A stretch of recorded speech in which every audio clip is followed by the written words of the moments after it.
Hello and welcome to Fables and Fairies. I'm the fairy, we tell fables, and it's a fun time. It's been a little bit of time. Sorry for that. We just had some scheduling difficulties and conflicts and whatnot, and we just really couldn't make it work out. So here we are back again, ready to continue. Of course, our usual announcements before we dive into things. Due to technical limitations, as you might know by now, this is pre-recorded because of technical limitations and schedules and whatnot. So those of us here on the screen are not seeing what's happening in chat, but I am always around in real time, and some of the players are as well. So say hello. We love to know that you're having a good time and what you're thinking. Speaking of that chat, it is a loving and queer community, so no nonsense. Nightbot will have a word with you, or I myself will have a word with you if you throw any nastiness into the chat. Usual Twitch rules: no excessive symbols or external links or spamming in the chat. Just be nice and behave yourself, and we'll be all good. Speaking I of... realize I've been listening to the spiel for like 6 months now, having no idea what you mean when you say Nightbot will have a word with you. I was just thinking that. Fair. For those who might not be familiar with Twitch, Nightbot is one of the common auto moderators that catches some of that common stuff, like external links and things like that. So it does a little bit of my job for me, and it will send you messages telling you what's gone awry. Nightbot can hear you talking about it, and it does not like it. I adore Nightbot. It is wonderful, and I appreciate having it in my chat. Does Nightbot look for the word Nightbot? Like, can you summon it? Well, you type various commands, which only really the channel runner can do, but you know, or my magic. mods. I had no idea. Yeah, it's pretty cool. It's pretty neat. So yeah, that's that. And speaking of chat and the things that Nightbot does, we love the live viewers. It's really exciting if you're here with us live, but of course we understand if you can't make it, or well, live recording, premiere, whatever. If you are not watching us live, checking us out on YouTube or on Twitch VOD after the fact, thank you so much for coming around. If you want to make sure that you're catching everything that's happening, please drop a follow down here on Twitch, or, you know, and throw us a subscription if you're really liking what you're seeing. Or if you're watching us on YouTube, please go over and hit that subscribe button, wherever that is on YouTube. I can never get my directions correct, but that is that. And without further ado, I think we are ready to get back in. As you might guess from the name of the stream, we are playing Candlekeep Mysteries. It's a fun time. There are mysteries. It takes place mostly in Candlekeep. It's fun. We're playing a chapter right now that I'm not going to mention the name of because I don't want to tip my hand too much to my players. And I've also taken a fair number of liberties with it, so even the audience might be surprised by the things that are going on here. But oh shoot, I did not update my notes. I will have to pop in chat and tell you about the author of this awesome adventure that I'm taking some liberties with. So look in chat for that. But Nightbot. Nightbot. But Nightbot doesn't like authors. Oh, and speaking as well in terms of players and who we've got here, as you might tell from the black box, our friendly Githyanki wizard Baratsune is not with us. Rob has other scheduling conflicts that we just couldn't get around, but we didn't want to delay too much longer, so here we are. Good riddance. Goodness. All right. Well, when last we left our Candlekeep Outsource Commission, they had enjoyed some well-deserved downtime after their adventures in a deep and creeping darkness, solving the mystery of the mining town. And through their various relaxing activities and downtime exploits, found themselves all coming back to their shared chambers in order to enjoy some well-earned rest. But it seems that this sleep was somewhat interrupted, as in the early morning hours before you are preparing to rise, you are all woken by this strange blaring sound and the sound of doors all throughout the space slamming shut with heavy bangs, and a strange voice declaring extraplanar lockdown, extraplanar lockdown. And that is where we pick up, each of you in your bedchambers, the door having just slammed shut on you and rudely awakening you.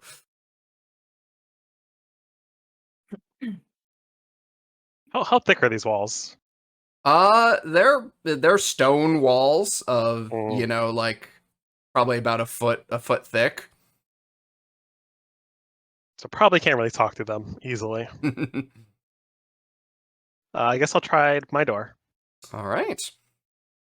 You can go, and there's a little bit of static as you sort of touch the knob, and it doesn't give. What about this window down here? Is this a window? That is, yes. Oh. Can I try the window? Sure. Actually, let's see. We should scooch on over to... I didn't even realize we were in roll 20. I was gonna say, yes, we do have the your quarters are in roll 20 all laid out for you, so the audience can see as well what is going on. And okay, so yes, there you find yourselves in your chamber as you're heading over to the window. Similarly, you feel that sort of static as you go for the handles, and it just sort of jostles in place. Well, surely one of my magical friends will be able to figure this out, so I'll just sit on the bed and wait for them. Were we given a handbook of information when we received this rental location? What's the Candlekeep employee handbook look like? A lease agreement? Exactly. Make a history check to try and recall your orientation. Make an employment lawyer check.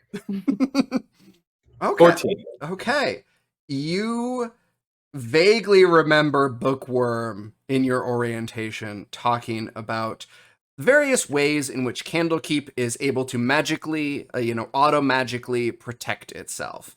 And it will institute these protections in response to fire, the use of teleportation, which shouldn't be possible, but if it does happen, it will respond to that. And then also the detection of unexpected extraplanar presences. And you're not sure exactly how Candlekeep responds to these, but you know that there's a couple of those circumstances in which it will take steps to protect itself. Okay, but there's not like a release word for the door that was in the orientation. Unfortunately not. You remember something about trying to find your crisis buddy. They really talked about, crisis buddy. So I have a question. Mm-hmm. It looks like there are windows on the other side of us. Is that, or some of us at least, is that right? Mm-hmm. Okay. Well, what kind of windows are they? They are sort of slightly frosty, like not perfectly clear, but they are glass, sort of lead-lined or leaded windows, and you can look out. And the first thing you notice, also Azure would notice this, is that like as you move in that direction, you had sort of briefly seen the dim early glow of morning, and now it's this strange, very muted, slightly purple light. And as you look out the windows, you just see this haze. I'm gonna try the door, and if the door does not open, I am going to open the door. All right. So what floor are we on? You are, let's see, you're in Exaltation. I'd say you're probably on like the 8th floor.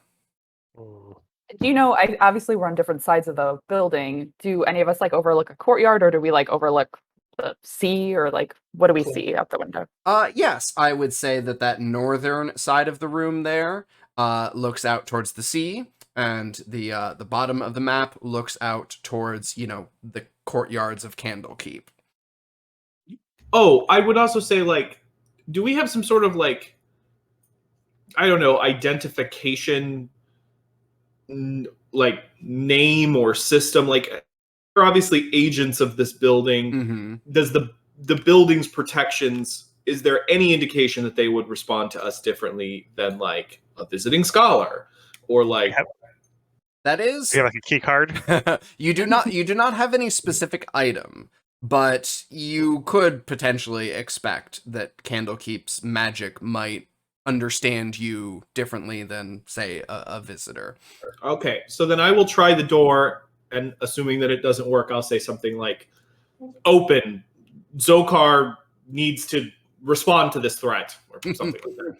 All right, and as you rattle and feel that strange static on the doorknob, and then say that out, you hear sort of some shuffling from the other side of the door. Oh, Master Zokar, is that you? Hello? Yes, my door is stuck. Ah, well, what seems to, do you know anything about what's going on? I'm really not sure what exactly this is all about. I'm just the housekeeper. I'm not sure if you guys really see me. I generally try and make myself not seen, but, well, I'm stuck out here now. 1 second, I'll be right there. And then I'm going to rip the door off its hinges. All right, go ahead and do your magic-y things. Wow.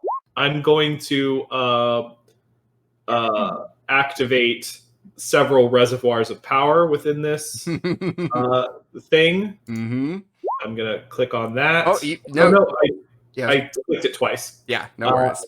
And just in case, I'm gonna have guidance to myself before I did it, since I knew I was doing it. So 28 Yeah. to open this fucking door. Yeah, you just sort of position yourself and give a solid heave forward, and the door, with a creak and sort of sparking, just flies forward off the hinges, and you briefly see, sort of in a flash, this bald, late-aged man with a very healthy beard just like jump to the side.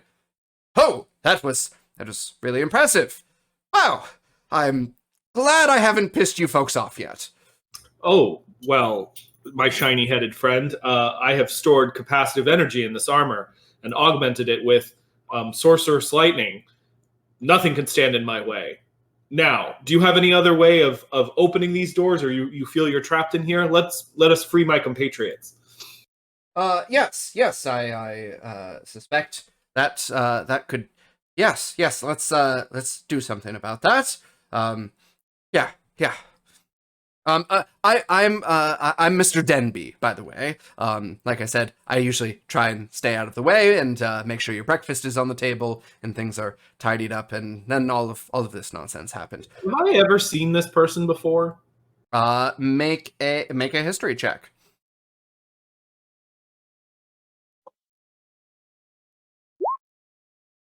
Yes. Yeah, very much a, like, sort of always on his way out, or sort of, staying out of the way, making himself inconspicuous. You sometimes keep unusual hours. So yeah, you see this person, Mr. Denby, sort of going about in these spaces. Like right next to the door, is it feasible that I'm hearing all this that's happening out there? Mm-hmm. I'm gonna say, Mr. Denby, how long have you been at Candlekeep? Oh, well, quite a long time. Well, since long before my daughter was born. Oh goodness, where is Gale? Oh dear. And he sort of scurries off towards the front door of the space. I was like, oh, I had a follow-up question, but Mr. Denby, we will go after Gale. We need to free my friends first. Come help me with this door so that I might not have to expend all of my power. Oh, yes, very well. You're the boss. Selva, stand back. I'm ripping your door off. I'll fix it later. okay, I'm gonna cower in this corner. All right. And we'll just do a regular athletics check with guidance, with assistance from our dear friend, Mr. Denby. Absolutely. I'm glad we've got such a buff. Does a 15 do it? A 15 does not, as you sort of like strain, and there is this sparking against your armor as there almost seems to be this force that pushes back against you. And there is a unauthorized access. Unauthorized access. Access Zokar level 1. What if I say I authorize access to my own room? There is sort of, as Zokar speaks, there is this sort of slight hum, and then when Selva speaks, there is a ding, and the door swings open. Oh. I would have liked to have the like Legend of Zelda da-da-da-da. Yeah. Was that me? I did it. You sure did, Zokar. Thank you. Having heard all this but not actually gotten out of his bed because lazy cat, Tally will like reach up his finger and be like, "Oh, open the door. I authorize it." And as you say that, there is this sort of faint hum in the air. I'm going to say Zokar level 1 access. Ding! And the door, Tally's door opens. I'll go to my door. You waddle out of the door. Azure, level 2 access. Shoot, Didn't work. Zokar level 1 access. Ding! Good lord. I had to Why try. do you have access? What is our access? Well, level 1 is clearly the best level of access. And then, so Mr. Denby, who's been sort of sitting back watching this. Oh, I think I've got it. It takes 2 of you. Oh, our crisis buddies. Um, Well, friends, we might wish to leave Barat Zun alone. I can't speak of why. It is something that we do not share with outsiders, but he is going through The change. an act that cannot be shared and should not be interrupted. Hmm. I was going through a really great nap, but I got interrupted. Now let's go find Gale. Gale, was it? Wind, Breeze? Was her name Breeze? It was Gale. It's definitely Gale. Only you heard it, so I was on the theme of her name. I believe I have a secret with RJ, don't I? You do.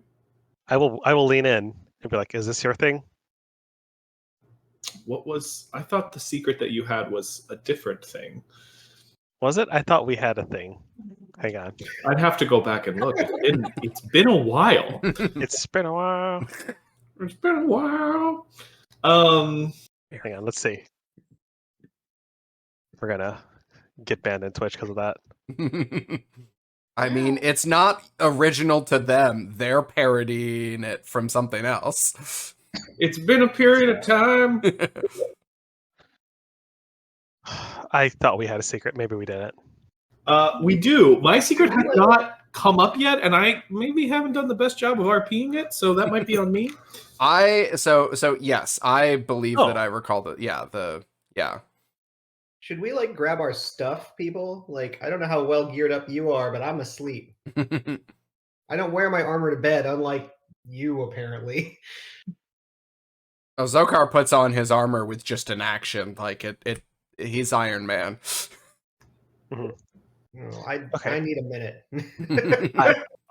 I will too, but I will whisper to Zokar. Is this your pet?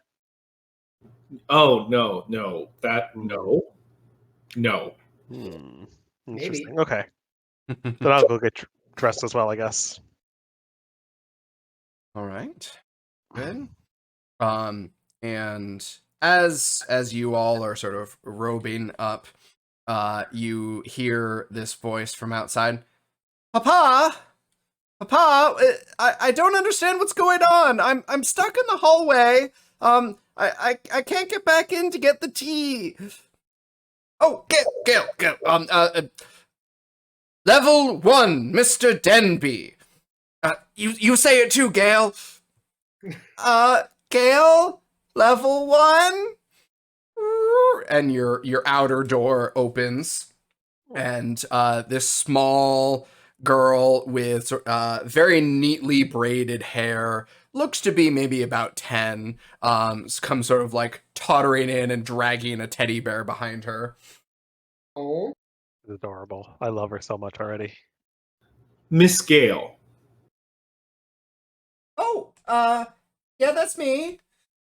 Would you and your father like to stay in my room while it's safe while we investigate what's going on? Yeah, that'd be pretty nice. Are Yeah. you hungry? Well, no, I had a little bit of breakfast when Papa got up this morning. So he could go take care of you folks. But do you have any pastries? I was just finishing a popped tart now is not the time. that I made. The extra one is in my room. If you go in there, just don't touch anything other than the pop tart. You should be safe in there. I'm going to put the door up to keep you safe. And sort of holds the teddy bear against her chest and sort of saunters on in there. Strawberry.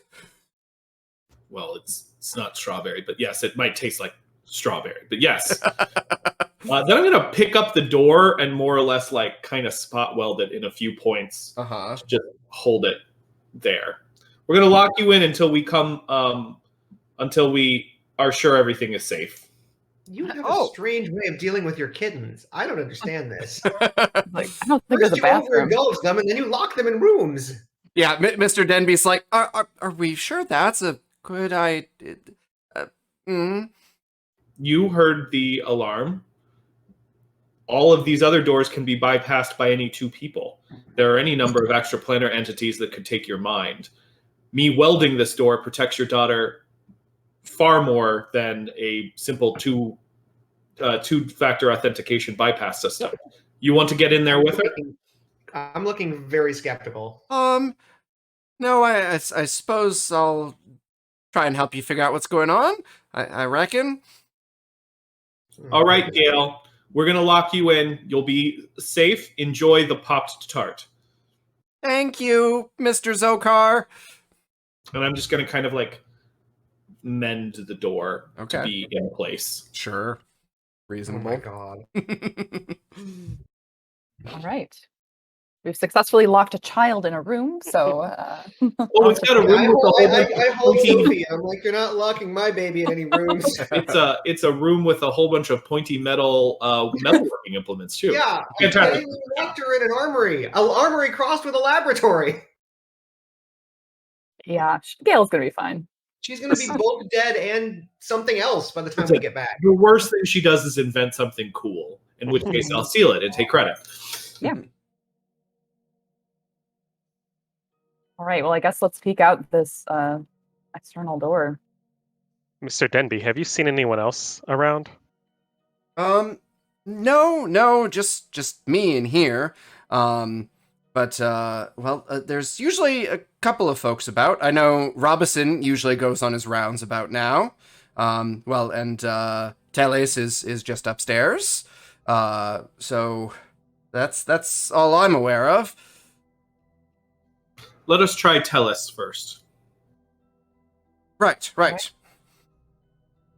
And so as you head out along the hallway, you know that your offices and Teles's office is one floor above. As you're going along this hallway, you hear this scratching. Bad. Do I recognize it? It is the call of your people. Well, thanks a lot. Do I recognize it? Make a perception check. Sure. Hidden check. Oh, you're not going to... Well, whatever. I got a 24. I should do it on here. Fair. Yes. You have heard that meow before. Is it a tabaxi or a cat? It is a tabaxi. What? There are other tabaxis here? No, there are not. In fact, this particular tabaxi should be very, very far away from here, back at home. Oh no. Who is it? It is Flutters Like Leaves, your tribe's shaman. Oh, well, that's interesting. Oh, Fluffy. Oh, where is it coming from? Friends, one of my tribe is here. A couple of doors down, which you've observed sort of in passing to be, a lot of this floor has like guest accommodations, and sort of like special use rooms. That's why they set you up there of like, well, we can adapt. Is Fluffy male or female? Flutter, Fluffy. is female. Yeah. We have pet names for each other. Oh, like good, me. good. I mean, I'm not. Tally's not really my name. Fair. Okay, I will go to that door and I will say, Fluffy, it's Tally. Tally, what are you? What's going on? What is happening? That's a good question. Let's open the door. Ask the door to open. Well, very well. Door. Wait. Tally, ask that person something only it would know. What are the color of the leaves in the large tree in the center of our village? They're a lovely turquoise. Is that true? It is. There you go. Open the door. And I sort of scratch at it and I say, Tally says open door. Door, please be opening. It's no level 1 access. Hi, Fluffy. What are you doing here? Well, I was actually invited by Teles to discuss some things. I did not realize that you were here. I'm surprised that he did not say anything. That is odd. But yes, I'm here solving mysteries for the wizards. Oh, well, this is good. Well, because we seem to have one. Yes, that would be the case. Sophie sneaks through my legs and like rubs up on him. Her. Sorry. Oh, and who is this precious one? Oh, this is Sophie. Oh, Sophie, you are just so precious, so sweet, so well behaved. Oh, and a little bit of pizzazz. A little bit of lightning. Okay, let's grab. Now the party gets bigger. And, Come, Catman. And Catwoman. Mr. Denby is just sort of like kind of bobbing at the back, sort of humming along to himself. Oh, ready to go? Can we just kind of like pause and listen? Do we hear anything happening in other hallways or? Does anyone Like, we're else all- hear their like, if racial we're- comrades? Yeah. As you sort of listen, you notice humming. Mr. Denby is still, humming along. It's a very catchy tune, very, very pleasant. And He's humming? He is. Or there's like, electric humming. No. Sorry, no. He is humming a tune. Oh. Just sort of, biding his time. And then further down the hallway, you hear like a clatter from inside a broom closet. Go to the broom closet. Shish! Cease your humming. Who's there? Hello there. Is what exactly is going on? It's rather dark in here, and I don't quite know what's going on. Is that Mr. Zokar with the yummy treats? Yes, who's this? It's Robertson. Robertson, what was the last yummy treat I let you eat? Well, it was really the first time we met. You suggested the bread pudding was enjoyed by the round-eared humans, which I tried not to take too personal like. Well, okay. Repeat after me. Open door. Open door. Level 1 access. Level 1 access. Ding. And he comes tumbling out with like a pile of mops and buckets and soap. Oh, well, thank you very kindly there. What precisely is going on? It was very, very dark in there. It was not very pleasant. We don't know yet. We're investigating. Stick with us and be quiet. That I think I can do. Where exactly is it that we're going? His office. Oh, I've never been in Teles's office. He's very particular about his cleaning. He does it with the finger waggles. I'm going to need more quiet from you. This way. Good lord, we're like accumulating a school bus full of people. Indeed. We will Can we find lock the them all in nearest rooms? stairwell. Yep. Head to the stairwell, and you notice that as you step into the stairwell, which is a large spiral staircase affair, that the stairs down have just turned into a flat floor. It doesn't go down, it's just flat and level, and the stairs down are gone. Almost as though this is the bottom of the staircase. Mm. Can I look around, like along the wall, to see if there's like a switch? Sure, make an investigation check. Yeah, let's. Ooh, no switches here. So you're sort of like feeling along the wall, trying to find, any sort of unusual catch or anything that's different. But really, the only thing you notice is that you're kind of distracted by humming this really nice melody that Robinson was humming, or that Mr. Denby was humming. Kind of a real earworm. Hmm.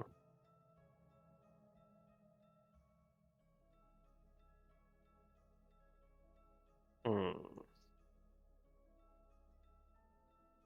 We are now in that basement room, right?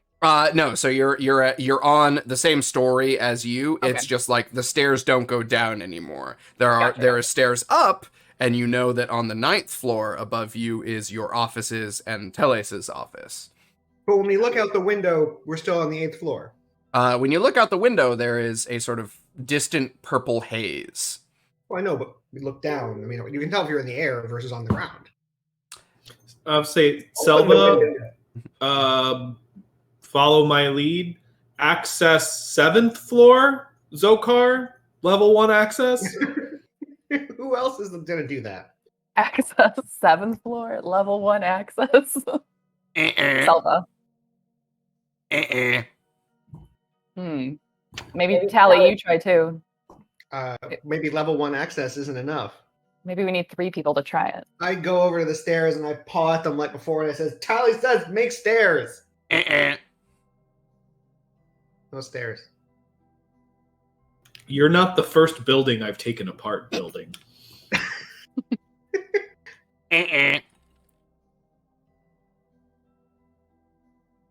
Well, it seems it wants us to go up, which is where we want to go. But now the fact that we can't go to the 7th floor, means I definitely want to go there. I greatly enjoy that this mod allows me the opportunity to give exaltation a personality.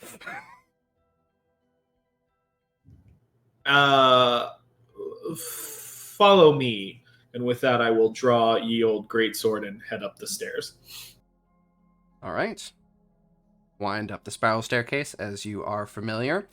You know that there are probably up to, I'd say, the 13th floor in this building, but as you come up to the 9th floor, the stairs stop and do not go any higher. You sort of look down the hall. You can see the doorway into your office, the windows on the far side, and then further down the hall, the door to Teles's office and the conference room.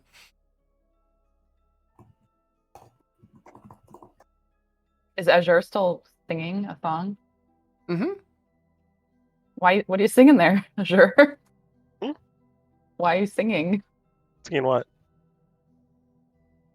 I thought Brendan said you were singing. Oh, I don't notice that I'm singing, as I'm trying to say. Huh. Well, you're singing, so that's kind Stop of weird. singing. Oh, sorry, I didn't even realize. And I'll stop singing, I guess. And at which point, Mr. Denby sort of chimes in. Well, that's rather inconsiderate of you. I mean, Selva, you were humming quite beautifully just a moment ago. Can't say that I was. Was she? Oh, you most certainly were. This concerns me. Was I I don't was like I it. humming? Well, I don't know. I wasn't paying much attention. It's just Miss Selva has such a lovely voice. Good lord. Can I? I don't know. Okay, well, let's look around, I guess. And why are we singing? Are we singing? Like I words? stay looking at Zokar because I don't fucking know. Excuse my language. Azure was humming. Selva, now that it's pointed out to you, you sort of realize that you were doing the like dun dun dun dun dun dun dun dun dun dun dun. You know, that sort of like just, syllables.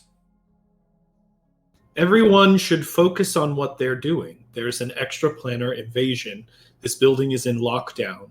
Things beyond your comprehension could be attacking you at any moment, and this is not a productive line of discussion. I think the Hands song on your is- weapons.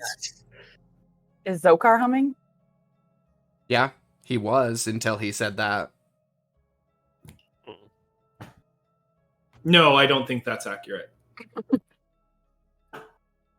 Githyanki minds are trained to resist earworms and songs of that nature. No. I The don't. real think that's question is, was Sophie humming?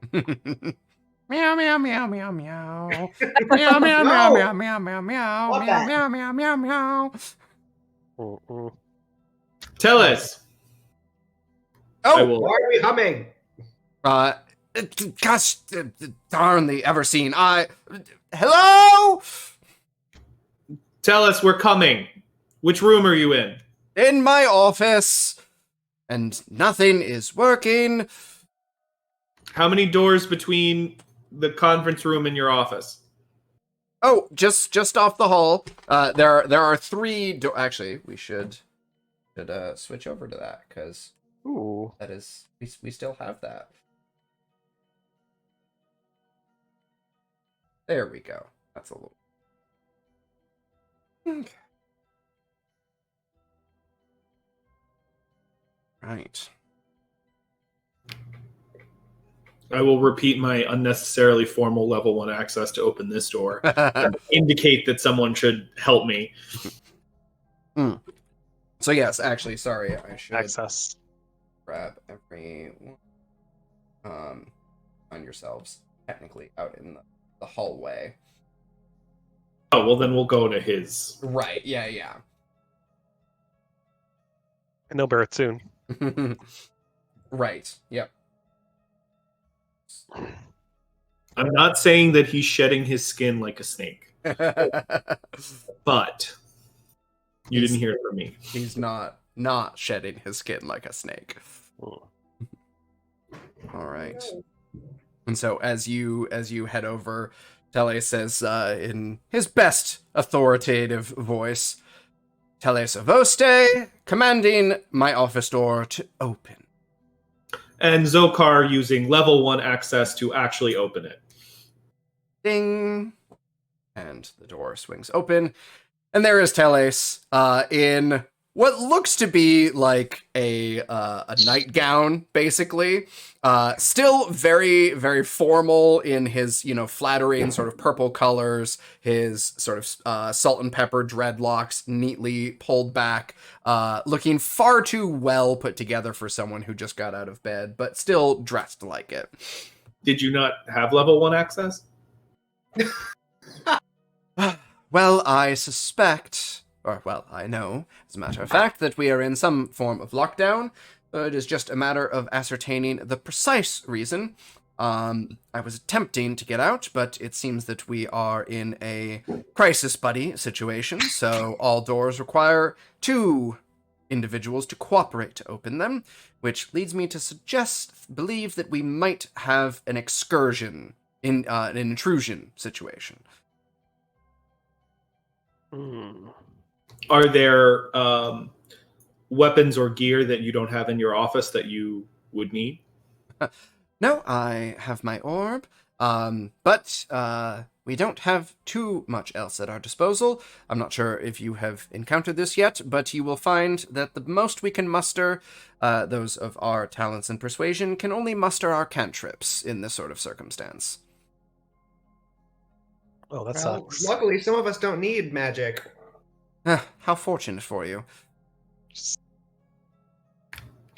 Who has the power to initiate the lockdown? It is something that myself or any of the great readers can do, but typically it is the sort of thing that Candlekeep does of its own accord when it senses that something is amiss. Mm. Wait, And, the building does it by itself?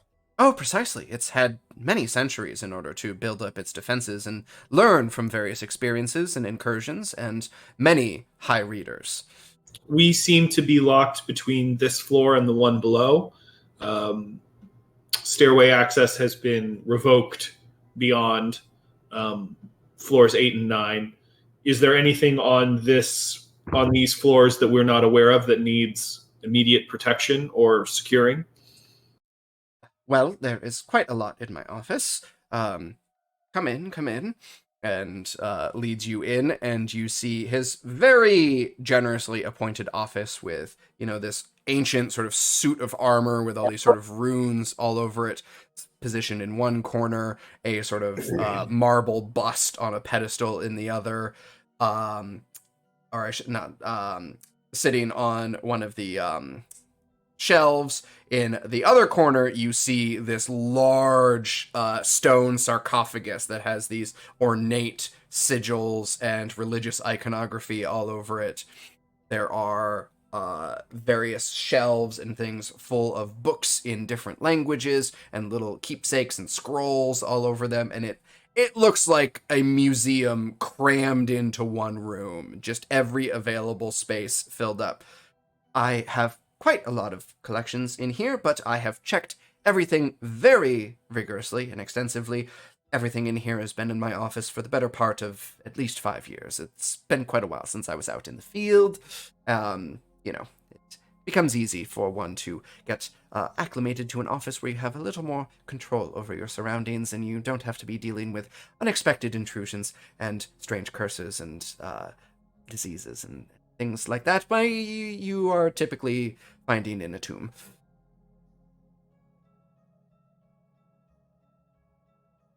Is our duty more or less to sit tight? Well, we should do our best to endeavor and ascertain what exactly it is that is going on. Have any of you experienced any strange phenomenon, tingling in your extremities, feelings of possession, time unaccounted for, something that moves out of the corner of your eyes, green floaters in your vision? All three of my compatriots are hallucinating. They claim that I was humming when I simply was not. And I push him aside and I say, all of us seem to be uncontrollably humming a strange melody. Does that count? Yes, that would certainly do the trick. Is Teles humming? Uncontrollably and without awareness. See. Well, that is very unusual. Again, as I said, they are hallucinating. Right. Well, I can hear Mr. Denby humming presently. I've told him to stop several times. Oh. Well, that is very troubling. And while he's talking, he's walking over to one of his shelves and pulling off like this big, moldy black and green book, and sort of puffs it down onto his table and sort of thumbs through it. No,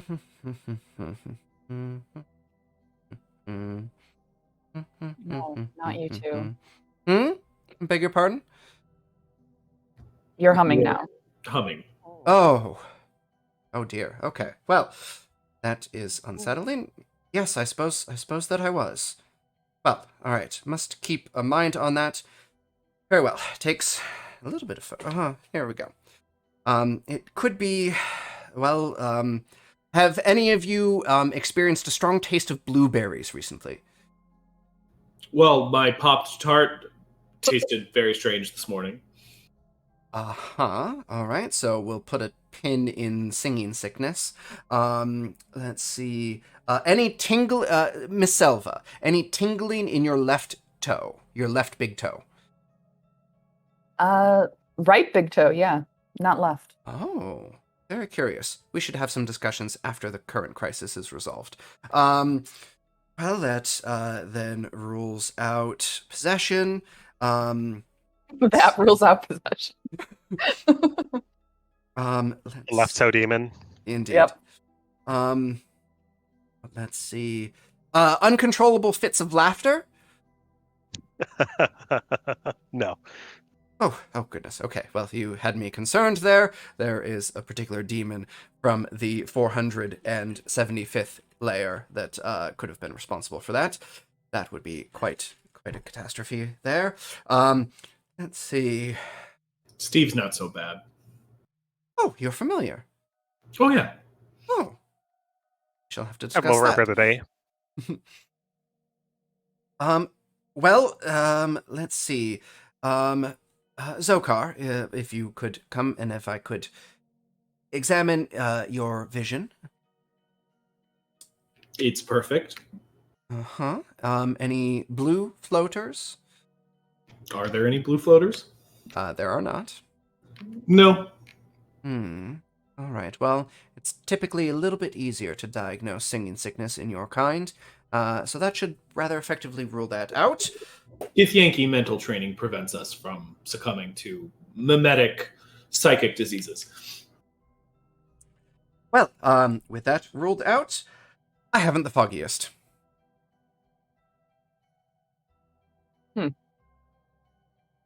Well, no, it's a stupid idea. It's a bad idea. No, I'm not. No. And Mr. Denby sort of pipes up from the back. Well, since it sounds like you've got a lot on your plate, shall I go finish up breakfast and spot a tea? Never hurt anyone when they're got a puzzle in front of them, right? He's Cockney now. Mr. Denby, we should all stick together for the time being. Fair enough. If there's an incursion and you're off in the kitchen preparing, or in the larder preparing breakfast, you could be taken out very easily. You're safer with us. Well, it seems like we should at least explore the rest of the space we have access to. Mm-hmm. Well, if we all due respect, I could go with him and sort of keep an eye on him. I'm pretty good with a broom. I knocked out Johnson once on accident. All Who respect. is talking right now? Robinson. Well, goodbye, Robinson and Denby. And then I'll kind of lean my head down like it's the last time I'm ever going to see them again. Little prayer. Little cross. Oh, righto. Well, we'll be back in a jiffy. Bring back some tea. Righto. There's nothing I like like more than a good spot of tea, and Mr. Denby makes a very good cup. So I'll keep a right good eye on him. Bring back some crumpets and jam. They're never coming back. And they Awesome. Fear that the next symptom of this is that everyone's going to talk Cockney, and that would not be good. I have an idea. I think it's a bad idea. Oh God, it's a bad idea. We focused on stopping the humming once we've heard it. Perhaps one of us attempting to actively do it might reveal some information. What you tell us? Oh, well, I certainly never encourage these sorts of experimentations. Can lead to very unintended side effects, and if we are dealing with an extraplanar entity, that might be precisely the sort of thing that it wants. Yeah, we don't want to open a window into our minds any wider. I thought it was a stupid idea. That's why I stopped myself. Yes, but you didn't stop yourself. Talking about You as soon as you finished that idea, you went back to the humming. I don't think that happened. Right. Lord. Are we at least all harmonizing and like sound pretty good, or? Yeah. Some depends on the moment. I just Well, start like- walking towards the conference room. Yeah, let's check out a different room. All right. As you sort of peek into the conference room, it is as you Conference room's this way. conference room is in the middle. Okay. Yeah. Got it. I just go to the conference room. As you peek into there. Also, you notice interestingly that this door wasn't locked in the first place. Interesting. Hmm. Well, I walk right through it. All right, and as you What? Sorry, what about the door in this room right there? Was that locked? it is not. As you go check now. Hmm. Maybe they only lock if somebody was in them. That's what I'm They thinking. clearly don't value our desks very much. So as you peek into your conference room, or into the conference room, everything, at least at first glance, seems the way that you left it. The Candlekeep Outsource Commission sigil on the wall, on the far wall, your chairs, all where you left them, the fine, decorations and books and bits and baubles around the walls, and tapestries hanging as you left them. Hmm.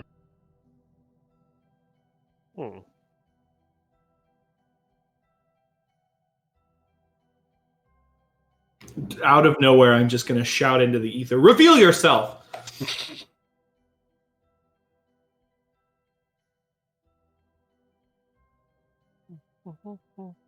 Crash. Crash? I turn to the crash and investigate. As you sort of turn in the direction of Teles's office and open the connecting door, you look and there is this ornate vase from one of the shelves now shattered on the floor. Wait, what? Tell us, was that you? Do you? No, certainly not. Was the vase an artifact of some sort? It was a funerary vessel of the Ombalaba tribe. Oh God. Was it keeping a spirit within it? What are their funerary practices? Heavens no. It is ornamental. It is used for the collection of flowers to be placed at the grave, and it is a ceremonial custom that in order to ensure the safe and peaceful passage of the spirit, everyone in the village must offer a bloom to the vase. So no, it was thoroughly cleansed and thoroughly clear of any sort of influence. In fact, is a artifact of good tidings.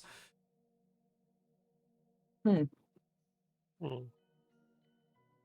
And that was in Teles's office, right? Over here? Mm-hmm. Okay. Who was the first person that we heard humming? Really think that. Right? Make a history check.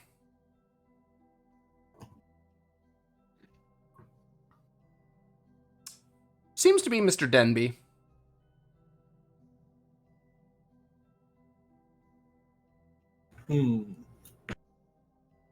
Where did Mr. Denby hear it? Well, he's gone now. He's probably dead by now. Does it sound familiar to anyone? Song? Anyone could make a history check. I mean, I can try, but I won't succeed. Well, actually, no. This character might. I forgot who I was. This- I'm 18. Tally, you are not sure where, but now that you've heard it, it kind of rings a bell.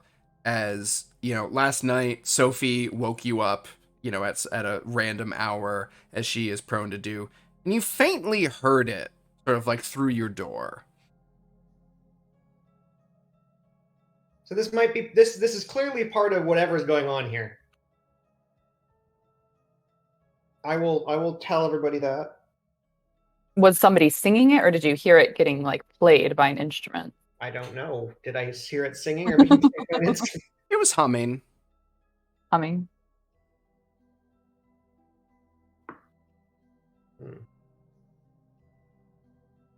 Are we just always humming, or is it like when we're talking we're humming? Like, are we humming right now? If you concentrate as if you were spell casting, then you can stop yourself humming. Okay. I will do so. Maybe we should all stop humming.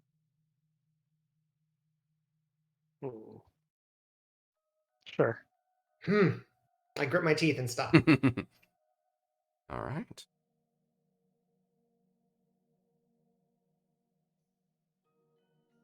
Thing happening.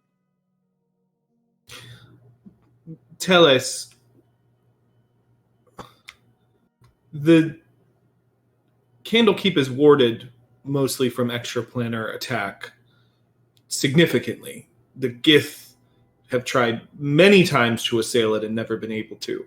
So anything that did assail it would either be phenomenally powerful or snuck some sort of anchor in. Have there been any recent deliveries or any new books for us to check out, or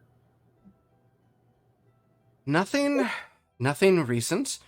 Since we had the circumstance with those Gingwatsam, we have stepped up protocols, so everything is much more tightly contained upon receipt and given a more thorough review for checking for creatures rather than just curses. So I can't imagine that would have been the case, and certainly there's nothing of that nature would have been brought up to these floors. well, the only thing that's up on these floors that's not normally up on these floors is Fluffy. I'm going to point. Beg, what exactly is it that you are insinuating, good sir? I am attempting to discover what has changed, as generally when the entire building's locks down, it's because something changed, and I'm just ticking off possibilities one by one. What? When did you arrive? Let's ask our friend about him, because he was supposed to be here to meet him, right? Well, yes, I did invite Flutters Like Leaves to confer with me on some of your clan's magic, as they have a very pressing concern that they were seeking my consultation in. Is it about humming? No, it is about the matter that you and I have discussed before. I hoped that Flutters might be able to offer more insight into the condition and circumstance, as it does fall within my area of expertise. And to which Flutter sort of chimes in, yes, and I did arrive about 5 days ago. We have been researching intermittently and doing our best to try and put our heads together about this matter. And we will check you off the list. Well, do you have any Fluffy? Do you have any insight as a shaman? Do you have any insight into what's going on here? Well, if what you say with this this vase is correct, perhaps there is some unhappy spirit that is displeased by items such as that.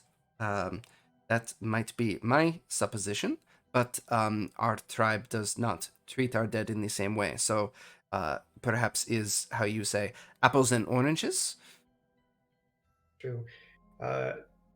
Can our gift friend mend the vase? Indeed, I can. All right. Take some time and stitch it back together, so to speak. And as you do that, you hear a shriek from back downstairs. Oh god, they're being killed already. They've been turned into crumpets. I run down the stairs with Sophie behind me. Yeah, let's rush down there. All right. As you go rushing back downstairs, as you get to the foot of the stairs, you now hear sort of clamoring and shouting, but over that you hear a high-pitched whistling in the melody of this song coming from your apartments. Plural? Well, your area. I'm gonna follow the screaming, obviously.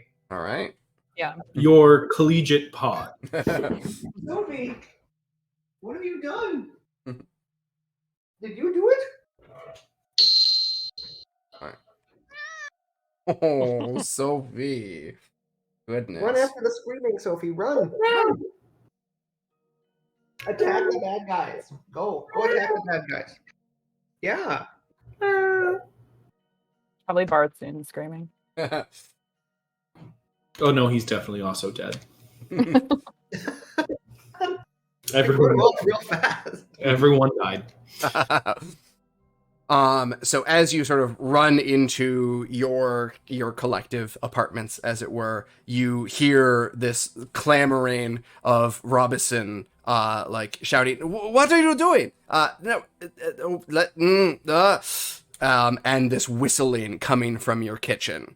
And as you move over in that direction, you come around the corner to see Mr. Denby, his hand clutched onto the whistling tea kettle, his thumb pressed over the spout and controlling the pitch, as you can see like steam coming off of his hand, his face just frozen in agony and terror. I will mage hand the tea kettle to myself. I will force pull the tea kettle to myself. I will draw my bow and point it at Mr. Denby. Make a Zokar, make an intelligence skill check. I need to have that. All right.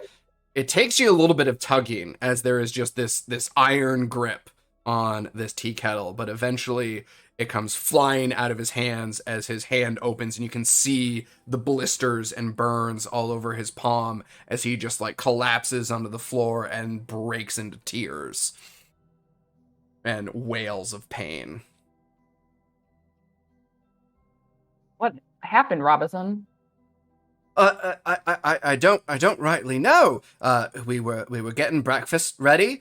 He was setting about the tea, and as it started to whistle, and he went over to get it off the fire, he just suddenly froze up, and I heard the whistling, and I turned around and looked at him, and he was just frozen there, and the face. I'll never forget the look on his face.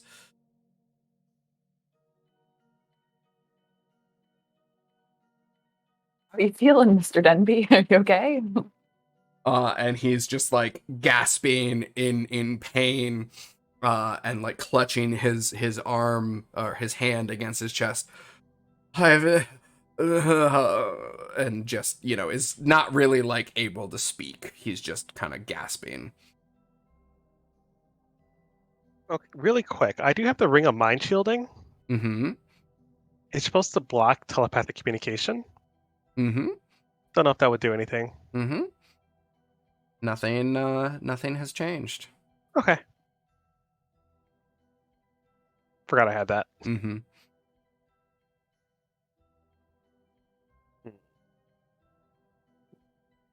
Well, I'm not going to shoot Mr. Denby. Okay, so we have ruled out the visitor who arrived 5 days ago. No new books. Things are being checked. There are no other visitors. We are being directly affected. Logically, it seems okay to conclude that it is nearby. So, perhaps it's not fixated on us. Perhaps it is fixated on the rest of the staff. Everyone gather around. Gather. Okay, I gather. Mostly indicating the staff people that aren't us. Yeah. They will do so. Have any of you made any new purchases recently? Received any gifts? Well, Robinson chimes up. Well, no, I don't reckon that I have. Mostly just been keeping to myself. We haven't hired any new staff. Everything's, tip top so far as I've been able to tell. Except for the lockdown and terrifying experiences. I'll go knock on the door. Gail, how about you? Did you get any presents recently other than the Pop-Tart? Well, yeah, Papa did get he found a book that was, this, like, little clockwork thing, and he was gonna try and fix it, but he didn't have any luck, but, I tried playing around with it, and then it made really pretty music. Oh, for God's sake. Gail, is the book in your room? Yeah? Would it be okay, since you're in my room, if I go visit your room? Okay, but don't touch my dollies. I will not touch your dollies. And I will turn around and just go, let's go. Yeah, let's go. Oh my goodness. Mr. Denby, where are your quarters? Let's try and patch up that hand. Just down the hall. Just a bit. Yes. From what I understand, it's been in Candlekeep quite a while, but it seemed cute and like something Gail would enjoy, so I figured I'd take a hand at it. I'll show you, and he sort of, is clutching his hand and heads down the hall a little ways and leads you to a door off, and it opens because there was no one in there at the time. And you see sort of a small apartment, kind of like yours, a sort of common area, dining room, sitting room, kitchen, sort of all put together. Little kitchenette, and then 2 doors off of it. Second one is Gail's. I will open the door, sword drawn, and enter. All right. I will hold my bow out behind him. And as you open the door, there is, you see sort of this, small sort of child's bed. And sure enough, there, in among the sort of disheveled covers, you see this bronze and turquoise book that has these sort of mechanical elements to it. And basically, as you open the door, the book flies open, and you hear the sort of click, click, click, click, click, click, click, click, and then the song starts playing very distinctly. No, thank you. They mentioned clockwork. Mm-hmm. Can I insert a small rock or pebble or stick or something to like stop the clockwork from clockworking? Make a tinkering check. It's the same as cooking utensils. Fair. All right. As you come take a look, it's pretty tightly packed up. The inner workings are pretty well isolated. But you do realize that, like, if you close the book, it stops working. Well, then I do that. As you are sort of, tinkering with it just for a moment, you realize that not only is it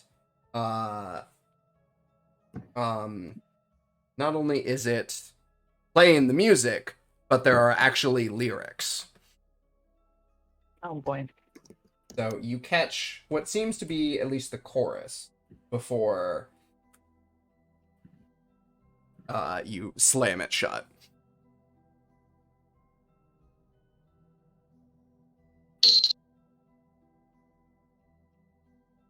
This is definitely a book of evil.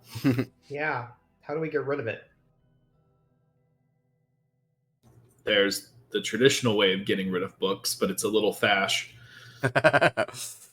This is made of like metal. Also, as it was opening, you were seeing that it wasn't like a typical like textbook. It was a pop-up style book, and so you were seeing like little pieces starting to move around the stage before you sort of slammed it shut. Tell us, are you with us? Yes. Let me take a look at that, if you would. You mentioned that we were limited in our spellcraft. Is there a buddy system for that? Unfortunately, in this sort of circumstance, no. You don't happen to have a wand of identify. Not handily. Damn. And I'll hand it over. Careful. Don't let it open. Indeed.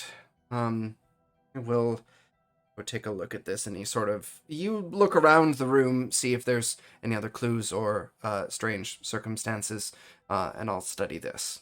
No one touch her dolls. Would now be a good time for a brief break? Yeah, that sounds good. So we will remember, whether you're playing in person, online, whatever your circumstances, take a little break. Brain break, bio break, stretch break. It's all good. So we will see you back here in about 5 minutes. Ta-ta.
Welcome back from break.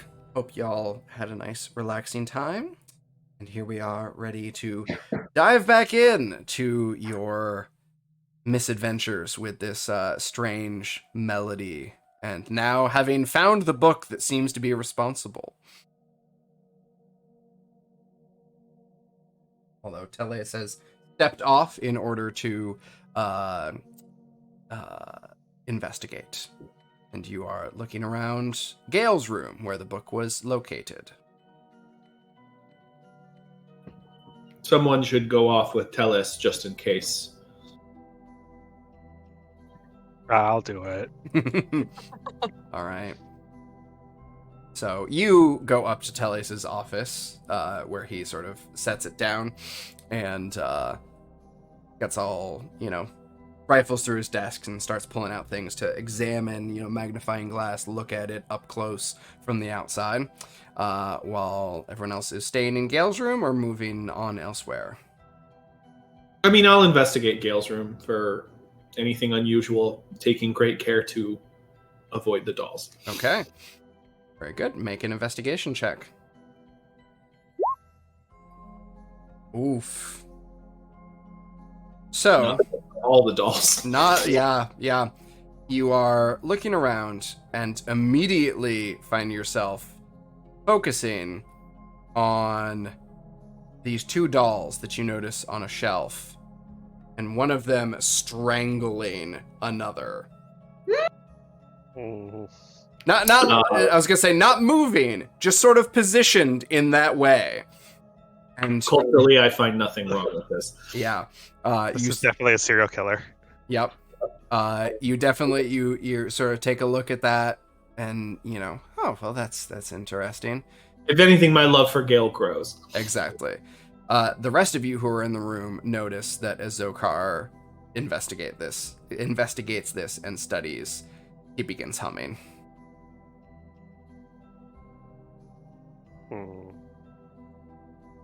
This is Tellus? Huh? No. This is Zokar down in Gale's room. When he notices the dolls, begins humming. Zokar, Yes. do you know? Humming. Oh no! I must recenter, and with that, I will drop into a meditation pose on the ground and begin, centering my mind very self-seriously. All right, very good. Meanwhile, upstairs, as you're just sort of sitting in one of Teleus's office chairs, as he's examining over the book, looking for signs. There's not very much in the way of writing.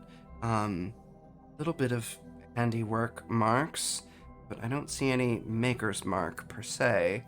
Let's see. And so he spends a little bit of time looking it over. And then eventually you sort of hear this scraping sound that sort of turns your attention. And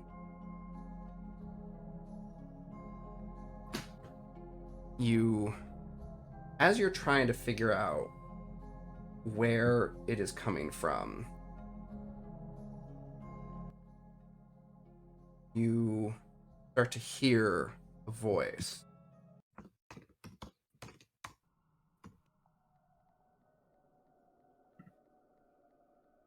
And it's singing that melody. Oh boy. Don't like this at all.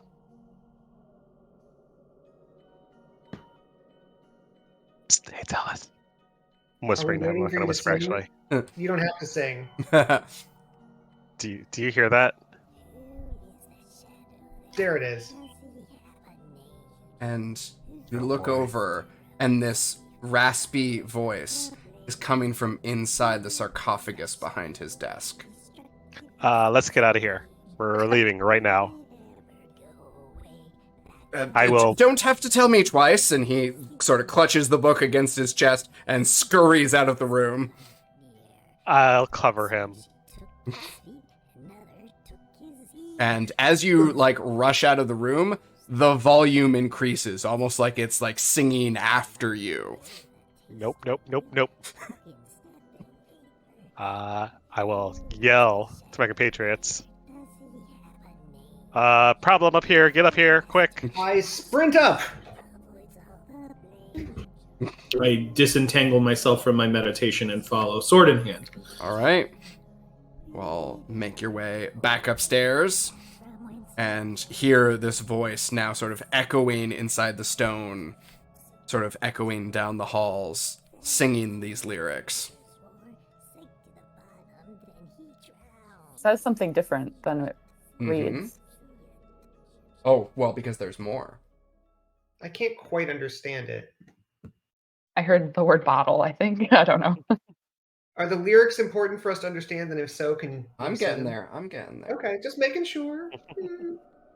Are your characters stopping to listen? Yeah. Okay. Yeah. Gotta add this to my Spotify playlist. Great, you'll be haunted. Right? Check in the chat. I'm gonna put the link. Someone put this together on Reddit, and it's fantastic. I love it. Ooh.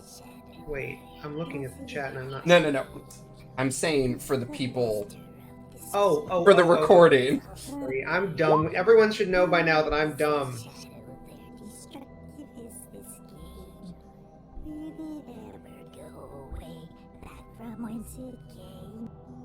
Sleeping mother skiding with sleeping husband lie near.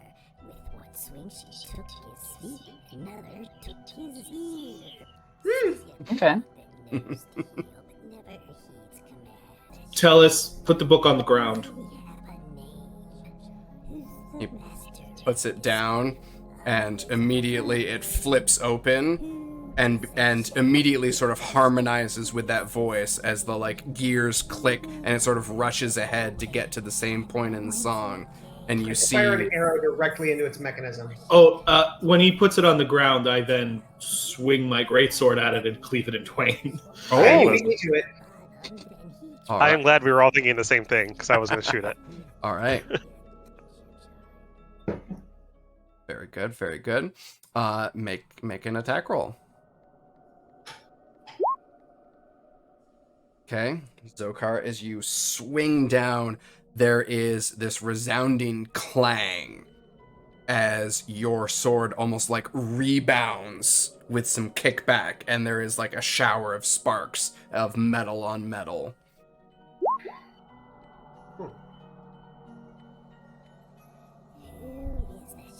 And the book continues to play and sing.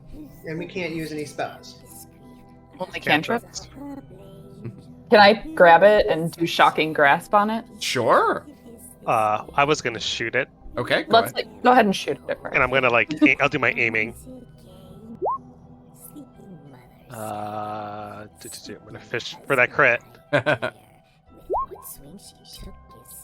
All right. As you sort of take steady aim and fire down, your arrow lands with a sort of a clink and a thunk. There is a shower of metal on metal, and your arrowhead is just sort of like embedded in the metal of the open platform, if you will, just sort of like sitting there, twang. I'm gonna say, like, shut up, and I'm gonna shocking grasp it. Okay.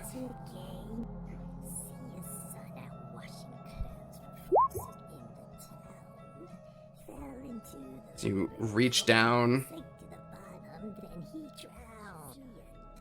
and try to connect. There is this, arcing electricity between your hand and the book, and you just sort of almost recoil as it stings a little bit.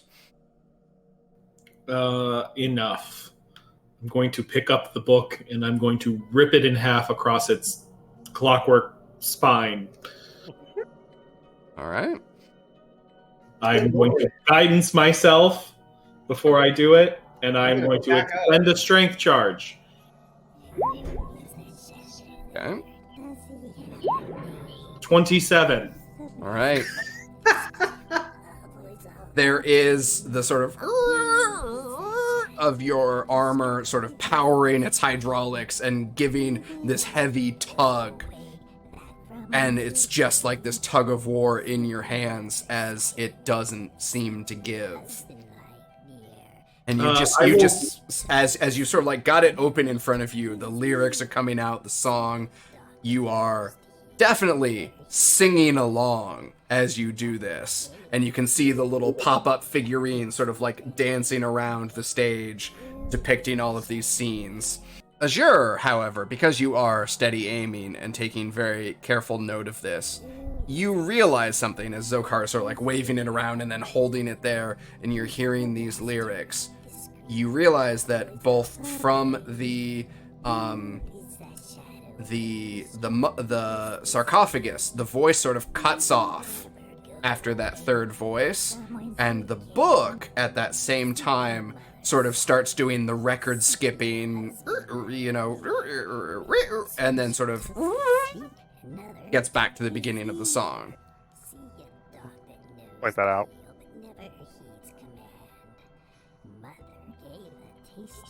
So a deleted sentence.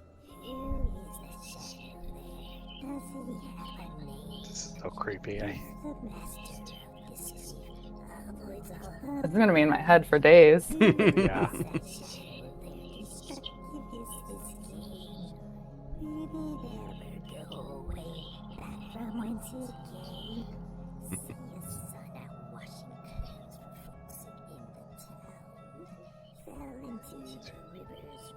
Fell into a river. Can we put it in a? Can I go grab a bowl of water and fill it and put the book in the water?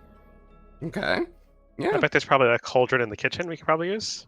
Yeah. Yeah. Let's do that. Not really fire. I'm going to take out tinkering tools and inject a non-verbal sound into the book. Okay. I'm going to just put in like a meh sound into the book. All right. Very good. So you sort of scamper off in that direction as Zokar is like, you know, sort of trying to fiddle with it as he's going. And you you try and do that, and you're like, all right, good, got it. And you sort of pull back, and when you get to the point where you think that it should be doing that, instead your tools start making that noise. Oh, one more time. Reveal yourself while holding the book.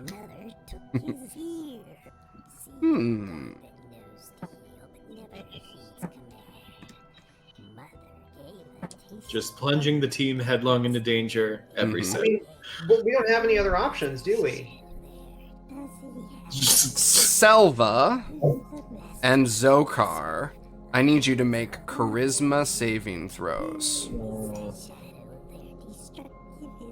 Do you mind turning it down just a little bit? Yeah. Oh my God. Now that we've heard it. Yeah. Do I wish I had a guidance? And that I had cast that guidance? Yes. Yes, I do. All right. So, there we go. That's good. As Zokar calls this out, suddenly the book drops from his hands as his whole body sort of goes limp, like hanging on puppet strings, and then sort of recklessly swivels around, eyes pitch black, sword held up as he starts lurching towards Tally. Selva similarly goes limp on puppet strings, eyes black, as she starts lurching towards the kitchen. And Not again. I need you all to roll them D12 initiatives.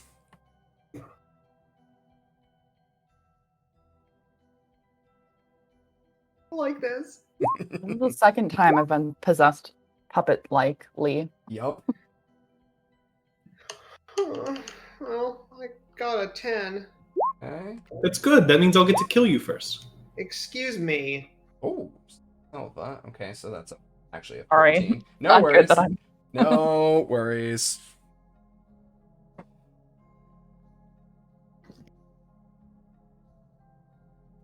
This is gonna be great. Yep.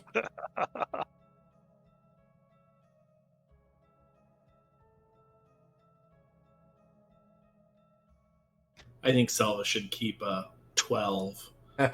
Rolling a 20. Yes. Yeah, that's Harder what I to was roll doing. a 20 than it is the 12. Right. So Selva, you start us off. So you you need to go after the God, why am I spacing out? You are feeling you are completely aware. You are watching this happen as you are just sort of lurching forward, lightning sparking at your fingertips towards the kitchen where you need to take out Robinson and Mr. Denby. I need to take them out. Yep. Am I still limited to cantrips? Yep. I'm limited to cantrips. Mm-hmm. Now unload on them with all your level 2 spells. Like I can't can I fight it? Can I At the can end I choose to do shape water or something like? Nope, you are like literally you're not even doing this. You are watching your hand sparking as you sort of come towards around the kitchen and sort of point toward Robinson. Okay, so I have to. Okay, I can't choose Mr. Denby because he's like newer to me, so I care less about him. Oh, then by all means, I'm making you shoot Robinson. I guess Mr. Denby has a daughter, so okay, fine. I will jolt him, I guess. Yep. Sorry. Oh yeah, that's a hit. Whoops. Sorry, Mr. Denby. Or Robinson, whoever. Sorry. And okay. Okay. All right. Not bad, not bad. Robinson is remarkably still up. All right. And then at the end of your turn, you may repeat that saving throw. All right. It was charisma, right? Correct. You are still possessed. Sorry, my life. All right, Zokar. I need you to take out Azure for me.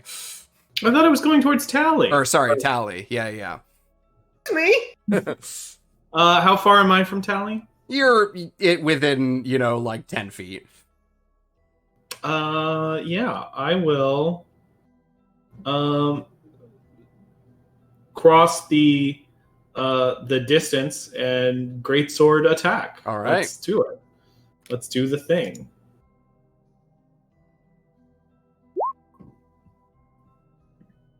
I believe that will hit. Yeah.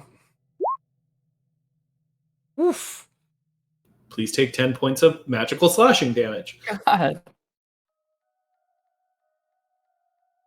All right. And then at the end of your turn, you may repeat your saving throw. Charisma.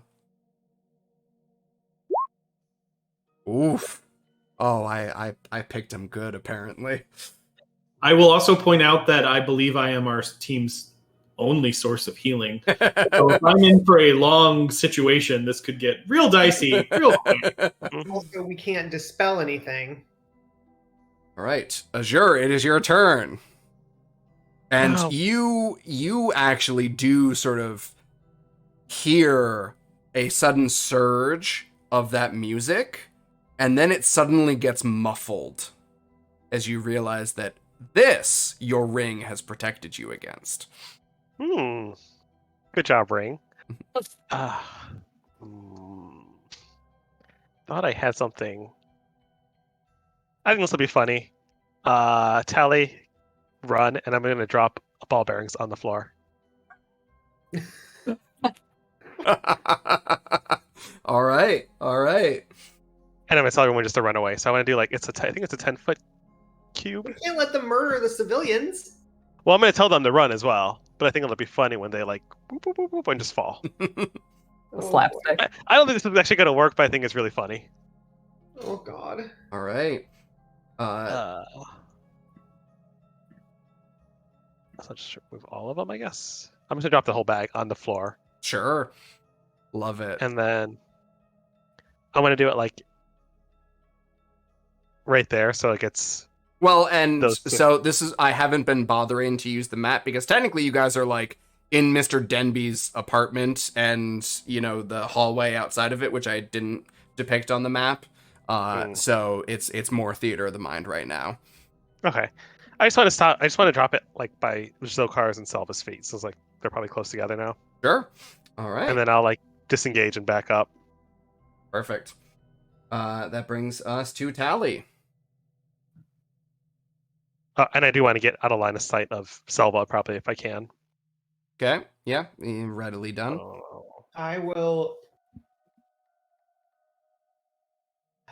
Damn it. Because I have to disengage, and I don't want to do that.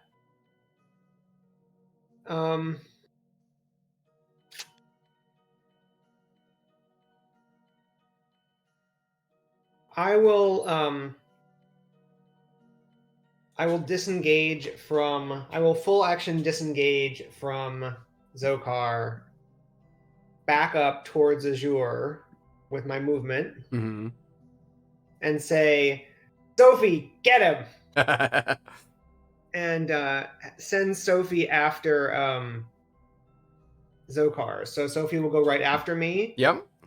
And will attempt to bite him. Yep. Because she's pissed that he messed with me. That's a 20. Oh, yeah, that'll do. Okay. So he takes hold on. There we go. It's been a minute since I actually attacked with her. Not much, but enough to be annoying. So it's sorry. It keeps closing the thing for her whenever I look at it, whenever I roll a die. So it's 4 plus proficiency. So it's 4 piercing and 2 lightning. Okay. Okay. Right. That brings us to Robinson and Mr. Denby, who are going power in the corner, taking the dodge actions. Gale is going to scream and panic as she hears fighting breaking out in the distance. It's okay. I locked her in there for her safety. See? You mocked my finely honed sense. Always lock the children in a safe, unable to access space. Oh my god. And then, yeah, that'll do. Azure, you've run away, backing out of Selva's line of sight, only to realize that you've run into the hallway and Flutters Like Leaves is lurching towards you, vines starting to sprout from her hand as she flicks forward a thorn whip towards you. Wait, why does she get first level spells? That's a cantrip. It is? Yep. Mm-hmm. Oh, It's pretty good. Let's see. I don't want to hurt my friend. Oof. Yeah, that'll do. That's a 20. Oof. Terrible damage, though. 1 piercing damage, and she yanks you into melee with her. I have temporary hit points for some reason. Does anyone know why? I don't think any of you probably pressed long rest at the beginning of this session. Mm. Those would have been from my temporary chef cakes from last mission. So those are gone. Okay. Cool. I also had exhaustion, apparently. Mhm. I think that's gone too. Yes, yeah. Until it disappears. Sorry, you said how much damage? 1 or 2? 1. Okay. Oh, I'm concerned too, Sophie. Mhm. We're gonna have to fight real hard. But then meanwhile, Teles, further down the hall, sort of lifts up his orb, and it twists with this sort of purple flame, and he jets it towards Flutters Like Leaves. But horribly misses her. Oh, the one spellcaster we have. Yep.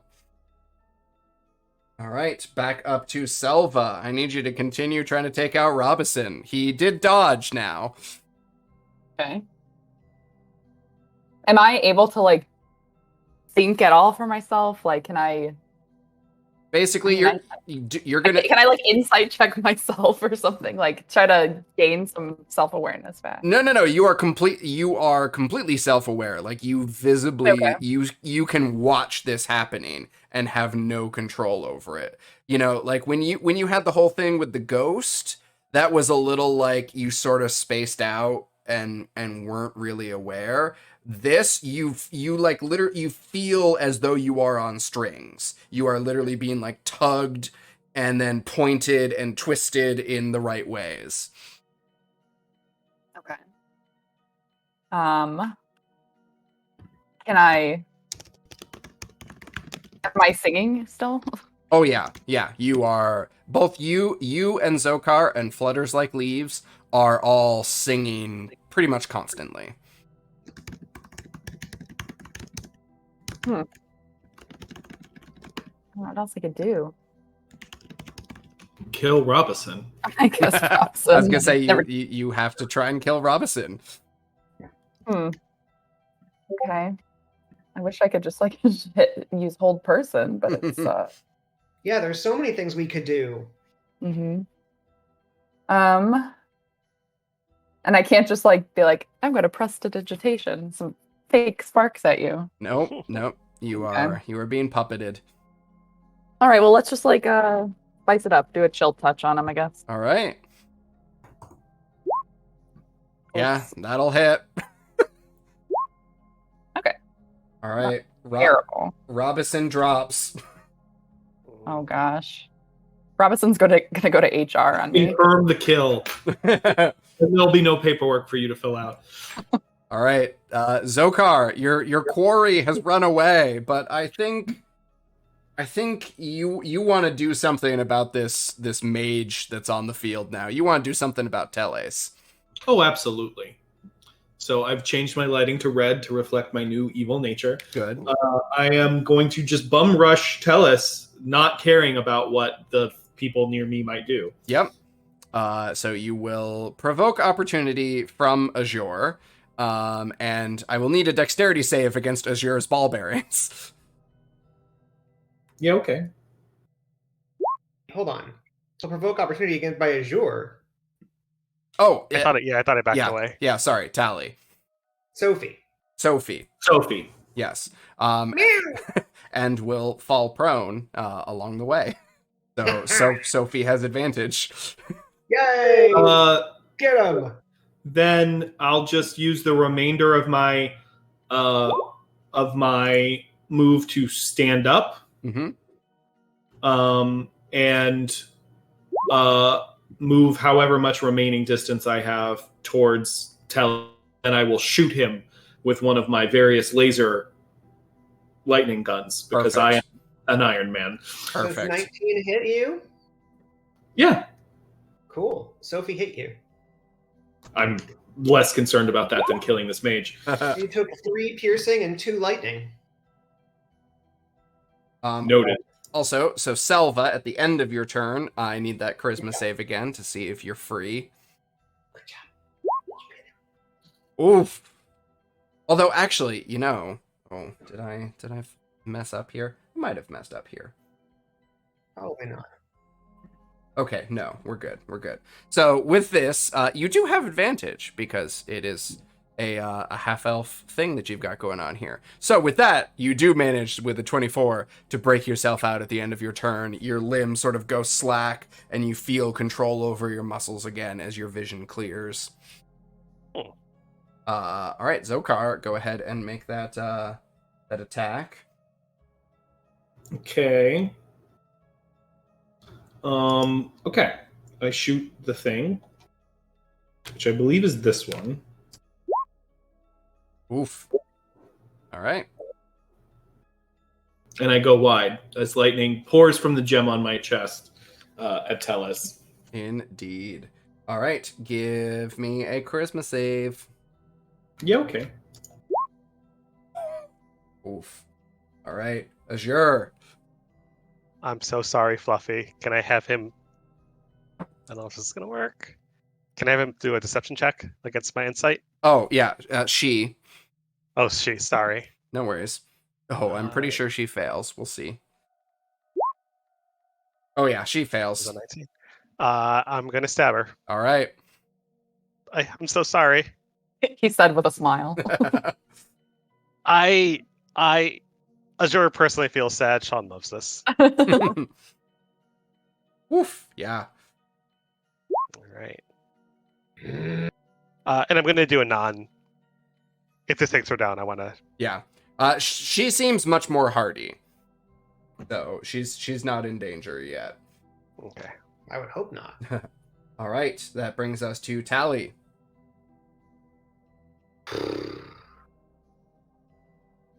Fine. I will take a pot shot at Zokar. There's nothing else I can do. I will mark him as my favorite enemy. Ooh. I would hope so. So I'm gonna try to shoot you. Sorry. It'll be fine. I got a 19. What's the point of being an artificer if everyone's going to roll an 18 or more? So I'm gonna do my damage manually because there's a lot of little dice. So it's a total of 18 damage. Okay. That probably hurts a little more. Yeah, it's fine. And then as a bonus action, Sophie's going to attack you. Sophie is going to pull her punches and do non-lethal cat damage. Assuming she hits you, which she does. So Ridiculous. Sophie does max damage, 6 piercing and 2 lightning. That will drop me. All right. Non-lethal. All right. Non-lethal. So as Oh god. Sophie claws up onto Zokar, it's almost like she jumps, and it's almost like her claws cut those invisible strings as you watch the black fade away from Zokar's eyes, and he just slumps limp to the floor as he drops stably unconscious, and his possession ends. Knock them unconscious. That's the solution. All right. Robinson is bleeding out. Oh no. Okay. Do we see like anything come out of him when he becomes unpossessed? What's your passive perception? Some medicine? Yeah, a little bit. Not great. It's only 15. Okay. As he falls, you can kind of just faintly see the shadow of those puppet strings, just sort of like wisping away. Let's see. So Robinson is bleeding out. Mr. Denby is gonna like bend down and try to tend to him very ineptly with his burned hand. Gale continues screaming. Okay, let's see. Flutters like leaves has at least one person in her face, Azure. So, yeah, it's this. Just gonna try and thorn whip you again and just sort of keep you there with a natural 1. Teles is going to level his psychic bolt at her, the purple flame, and he will also go wide. All right, Selva, you have your faculties again. Am I near her? Like, is she in my sight? Yeah. Okay. Well, I guess I will just, I will jolt her. Actually, nope, sorry. I should double check one thing. Oh, hang on.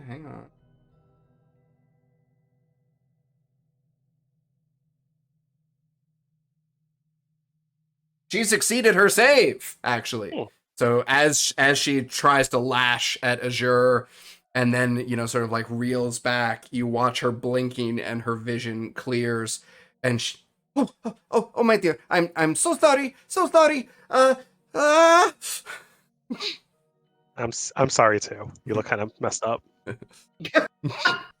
So, Selva, you may have... I'm like, just kidding. I didn't right. roll that. Well, I mean, you still have... Oh, wait, that's everyone. No. Mhm. Yeah, you made the save, and Zokar dropped, and now she's free. So yeah, you're in the clear. Wow. Oh, I'm gonna go over and help Robinson okay. and try to, I guess, stabilize him. I Yeah. will assist. Assume we're out of initiative, right? Yes, yeah, you can leave Okay. initiative. Make a medicine check. I'll assist. You'll assist. Heck yes, I will. Oof. All right, well, luckily it's a DC 10. So you stabilize Robinson, bandage him up. It'll take him, 1d4 hours to wake back up without healing, but he's all right. And I will pry up Zokar's helmet. I don't know. Do you have a helmet on? I don't know. It has a helmet. Okay. Is it easy to take off, or is it like Iron Man down where it never You comes off? cannot remove this armor from me without my will. That's the problem. I think it can when you're unconscious though. I think actually it can be. Let's double check. It might not be in the tool tip. You might have to like open up the actual blurb, but Yeah. I feel like there's something about that. That's all I'm gonna do is knock artificers unconscious in my games. Nope. The armor attaches to you and can't be removed against your will. If I'm unconscious, cannot be removed. Yeah. Oof. All right. I'm sure there's a giant mouth hole that I can pour this potion in, right? Yeah. Oh, yeah. I mean, it's not, not how much armor is like, a full suit that doesn't have any joints. Right. No, yeah, no. There's a mouth grill hole so that I can look Okay. intimidating. I'll like More better for you to hear my commands. I'll pour the potion into mouth holes. All right. Hello. Reasonable. How much did I get healed? It is. 2d4 plus 2. Did that work? Yeah. That's pretty good. Okay.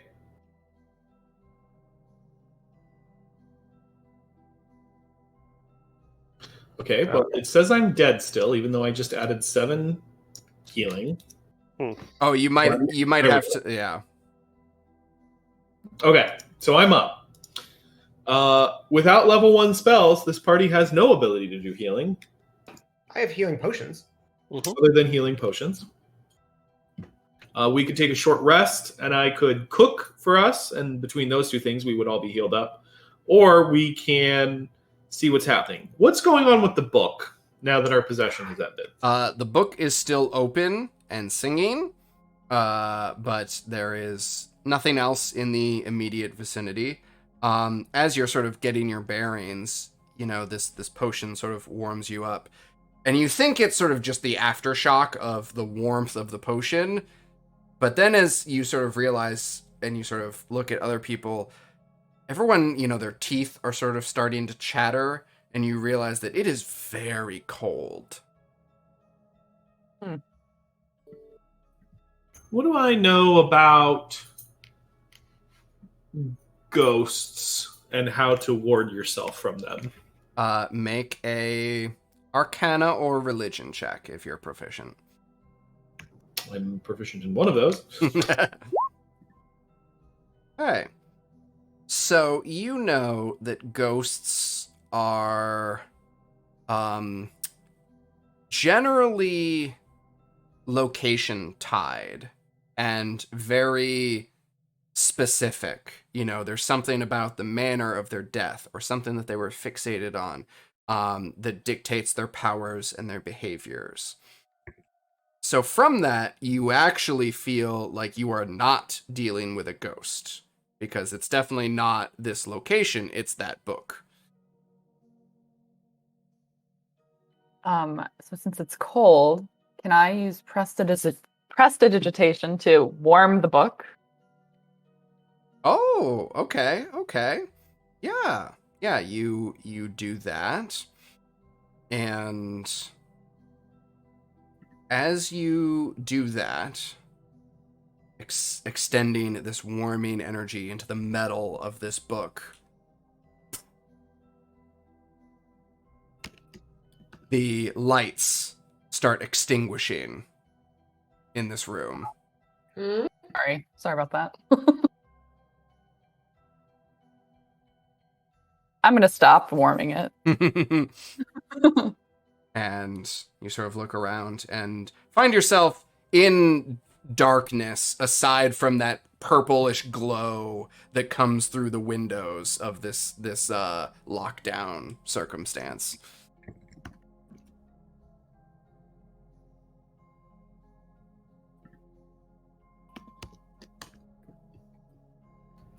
So I know that this is a stupid idea, And why are we doing it? but it seemed to have a direct reaction to all of us when I told it to do things while holding the book. Perhaps we should try that again in a more protected way. Or also we could burn it or drown the book.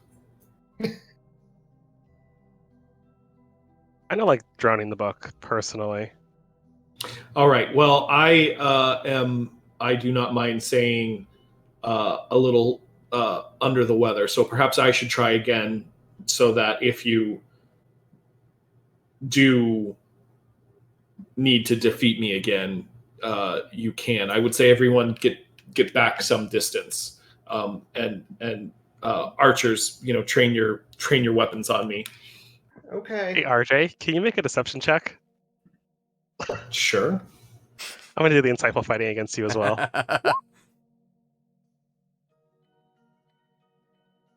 I'm not trying to be deceitful at all. Yeah.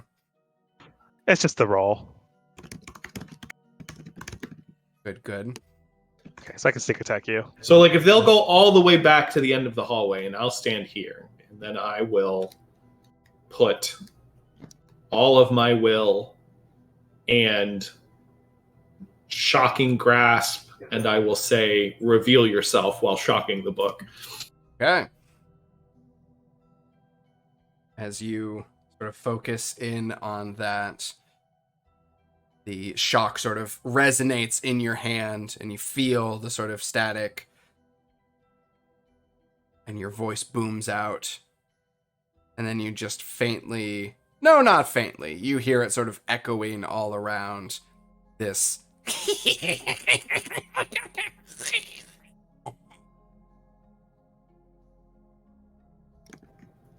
You laugh as stupid as your song is. Reveal yourself. The power of the Lich Queen compels you.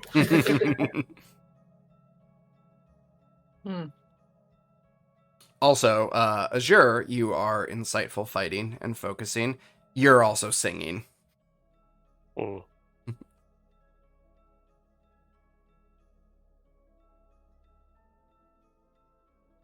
Damn it. Tell us, do you have any thoughts?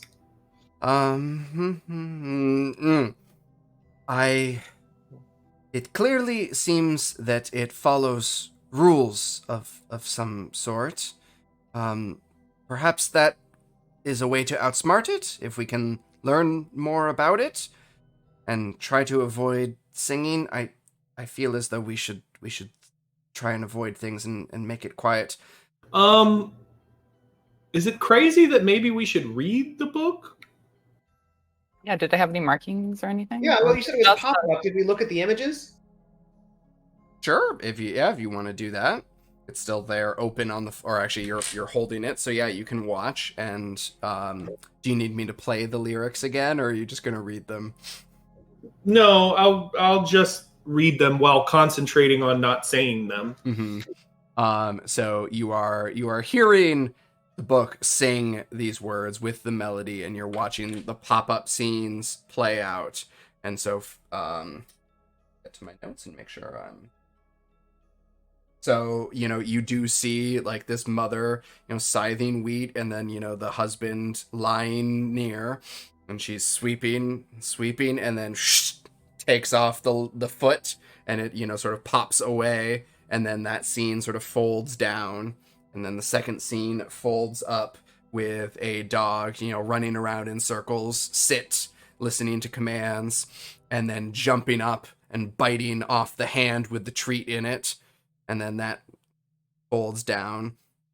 And also, through as you're watching this scene along sort of like the top of the book, you're watching this black, smoky figure, this pop up that sort of like pops up and sort of waggles the fingers and then, vanishes and then pops back up with the next scene and so on and so forth.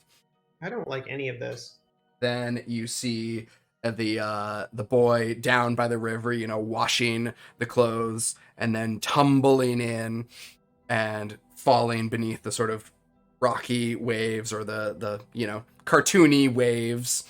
And then that scene folds down and you see a space where there is a fourth scene, but then the book starts doing the skipping record, and jumps back to the beginning. Huh. So what's wrong with the fourth scene? Can I like clean the record needle or something? RJ, you're muted. Luckily for me, I have a couple of different ways of trying to fix a broken mechanical book. So we will try the easiest one first. Unfortunately, I switched out my cantrip. So I will take out the Tinkerer's tools and take a look and see if I can fix this thing. All right. Go ahead and make a tinkering check. Okay. I will also be guidancing myself every time on these. Okay. There we go. That's better. I feel better about that roll. Okay. And make me an intelligence save, if you please. Oh, good God. I'm really good at those. All right. Very good.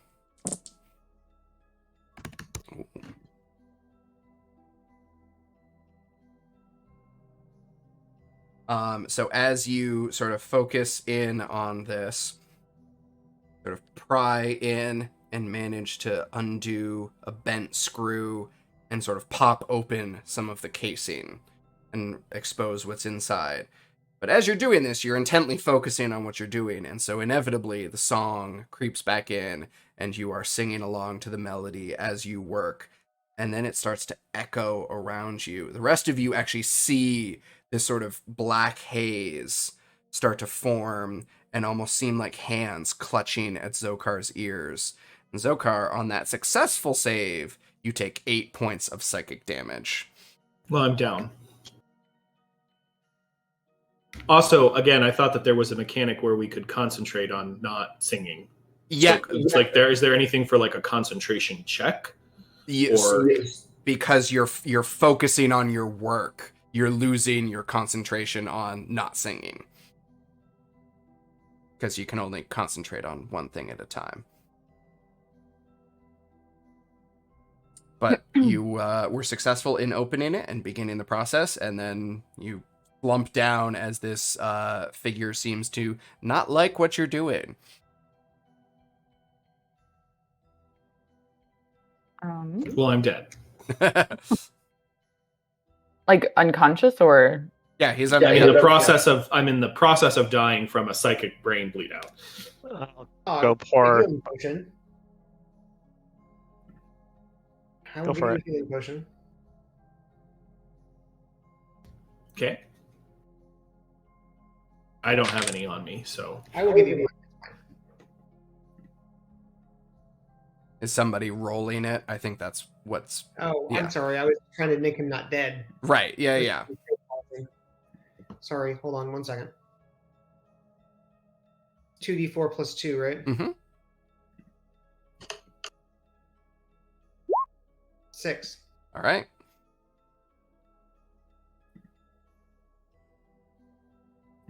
Lokar, you sort of wake back up, see your handiwork in front of you. okay. I'm gonna go up to Zokar and hum a different song. See if I can do that. Oh. Right in his ear Okay. while he's working. This will probably be super annoying, and I'm so sorry.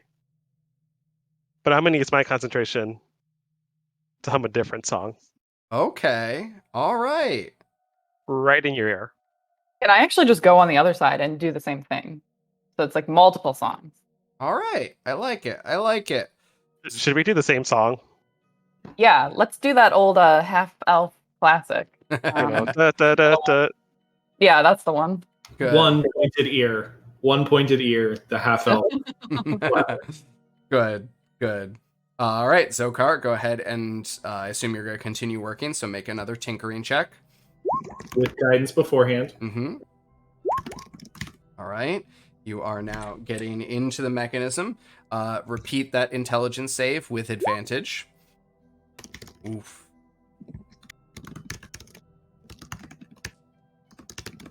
Yeah, Zokar drops unconscious again as the shadowy figure sort of, you guys actually feel cold hands grab you by the backs of the heads and like thrust you aside, and then those claws sort of close in on Zokar's brain again, and he slumps unconscious. Oh no. Poor buddy. Anybody? Man. I was gonna say, is there another healing potion? All right, cool. I have a lot. I Yeah, bought your 5. turn, but yes, I've got more. Just really quick, how are you rolling the healing potion? I'm When you manually open rolling them- Well, when you open it up in the items, it says 2d4 plus 2 with a B next to it. And I just click that. Inventory. Okay. Okay. Beginning to feel a little lightheaded here. They're like, try it again, Zokar. Just How kidding. do I? What's my progress on this? You first opened up the mechanism, and now you have like seen how it worked, and you have sort of like almost popped the wheel off of this sort of music box mechanism so that you can get in and fix the spring that will allow it to go all the way through. So this is potentially your last check. Can I walk the very nimble-fingered, magic ring-wearing Azure through how to do this and give him guidance and assistance and hand him my tools? Sure. Give me a Tinkerer's check, and you can have advantage in a 1d4. So What is the Tinkerer's check? well, actually this works out okay for you. This is a dexterity check. Can I guess, I have Thieves' Tools. Can I use that same premise for the Thieves' Tools? No, it's not going to have your proficiency, but you are getting advantage and dexterity as your good stat. So like you're well suited to it. You're just not used to using these tools. Yeah, you want to carefully move that spring to there, and then you want to tweeze that bit, but don't let the gear spin while it's right there to the left. Got it. So I'm doing, say that again. I missed. It's advantage. It is an advantaged dexterity check, basically. Okay. It's the same thing as my saving throw. So I'm just gonna roll that, and then I get a D4. That works. Nice. All right. So with quick, nimble hands, you can just slip on in there and get everything squared away. And there is a very satisfying click as the mechanism sort of slams back shut again. And get a full box playing through its tune. I will copy and paste the final verse.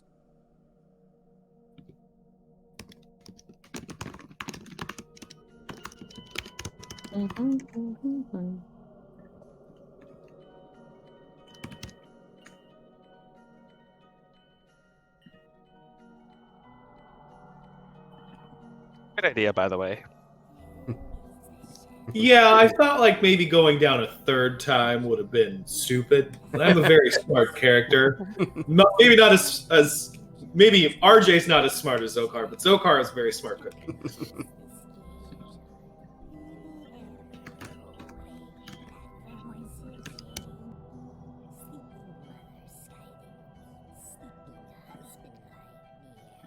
Did this come over? I thought I saw you typing, but I don't see anything. Well, I was waiting until the... Here we go.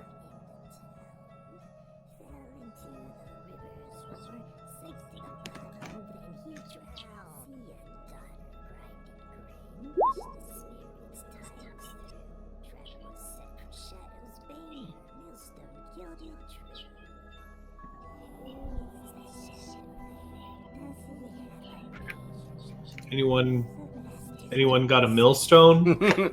And so as this song is coming to its conclusion there and you are watching the scene play out, you are seeing the daughter in the windmill, this shadowy figure slipping in, trying to catch her unawares, until she then tips the millstone on top of it, crushing it.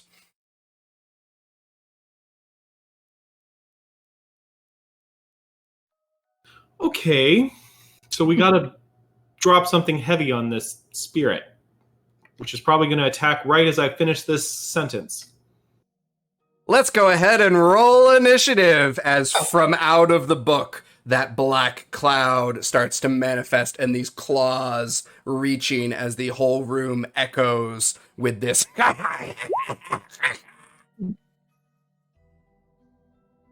Remind me, what room are we in again? Let's see. By this point, I think you guys are in your apartment.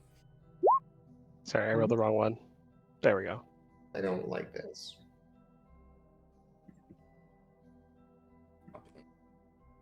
Uh,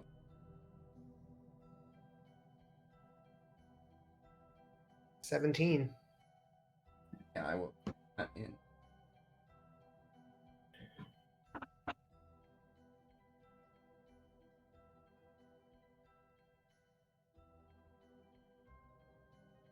There we go. Nope, that's not right. There we go. You know. It's the same thing. That's fine. I was setting up an initiative button like you did. I just didn't get to it. The problem I ran into was I hit the wrong button because there's two of them.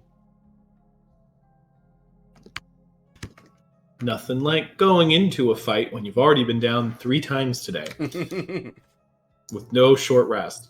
There we go.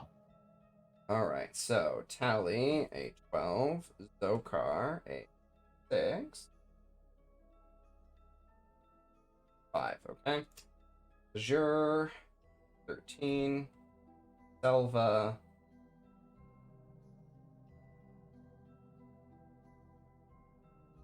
Shine. Ooh, whoops, that's the wrong die.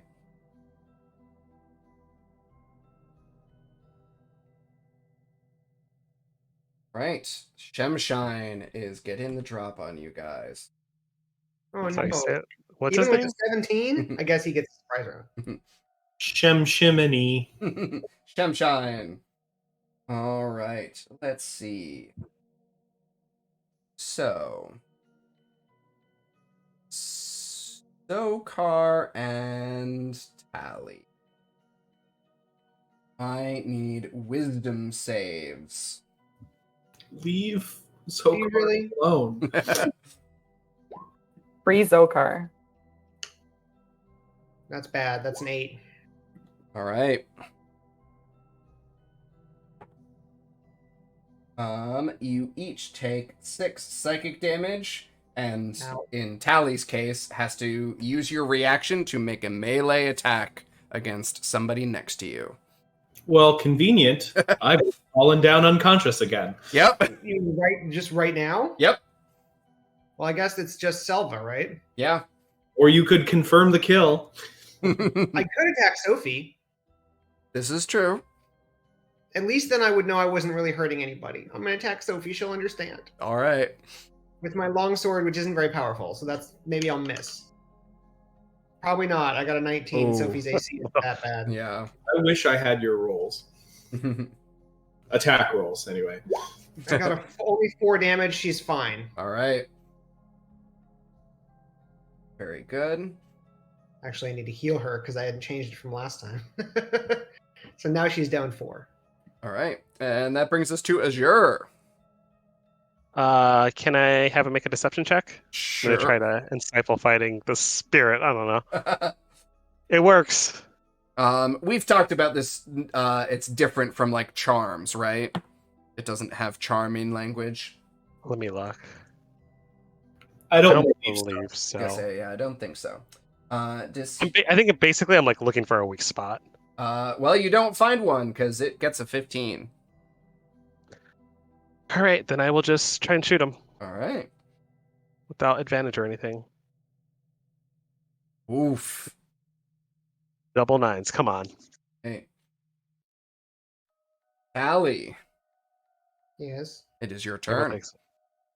But I'm not compelled or anything. I'm fine. Correct. It was just It's just a basically reaction. like you feel this anger boiling up in you as you just sort of like almost aimlessly lash out, and then after the swing, you realize that it was Sophie.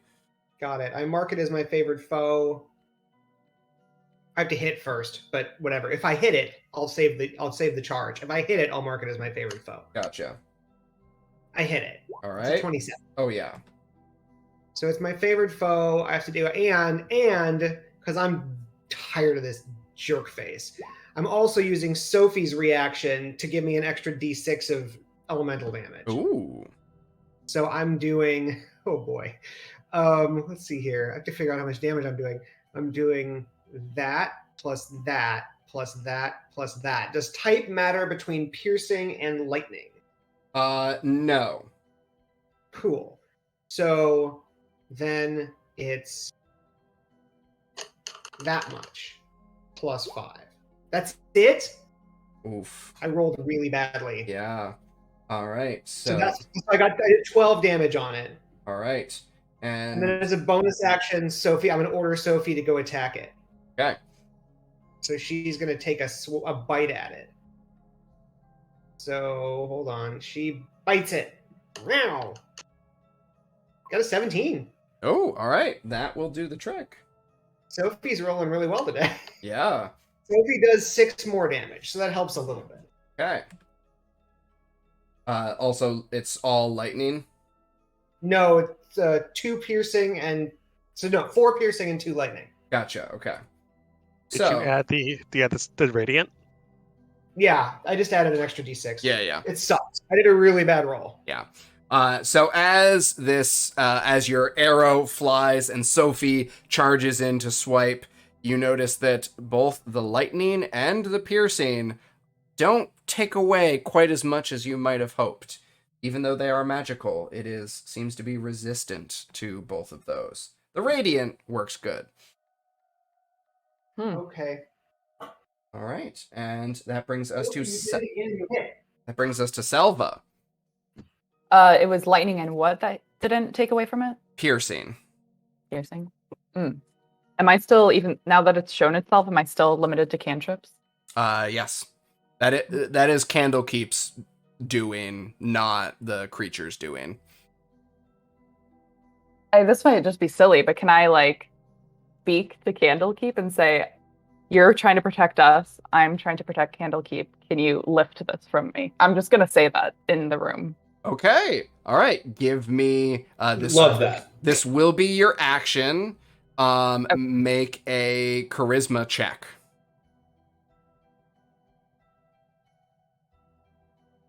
Ooh. Okay.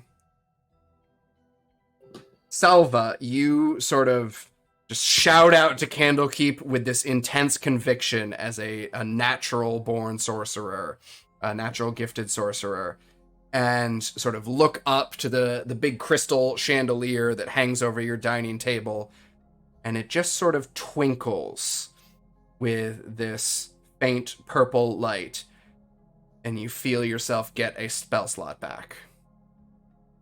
Oh, a spell slot. Okay. But you said that was my action. Yes.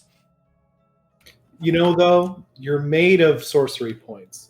So you can convert those bad boys into that spell slot after you keep using it. I mean, if Candlekeep lets me, I guess. But, yeah.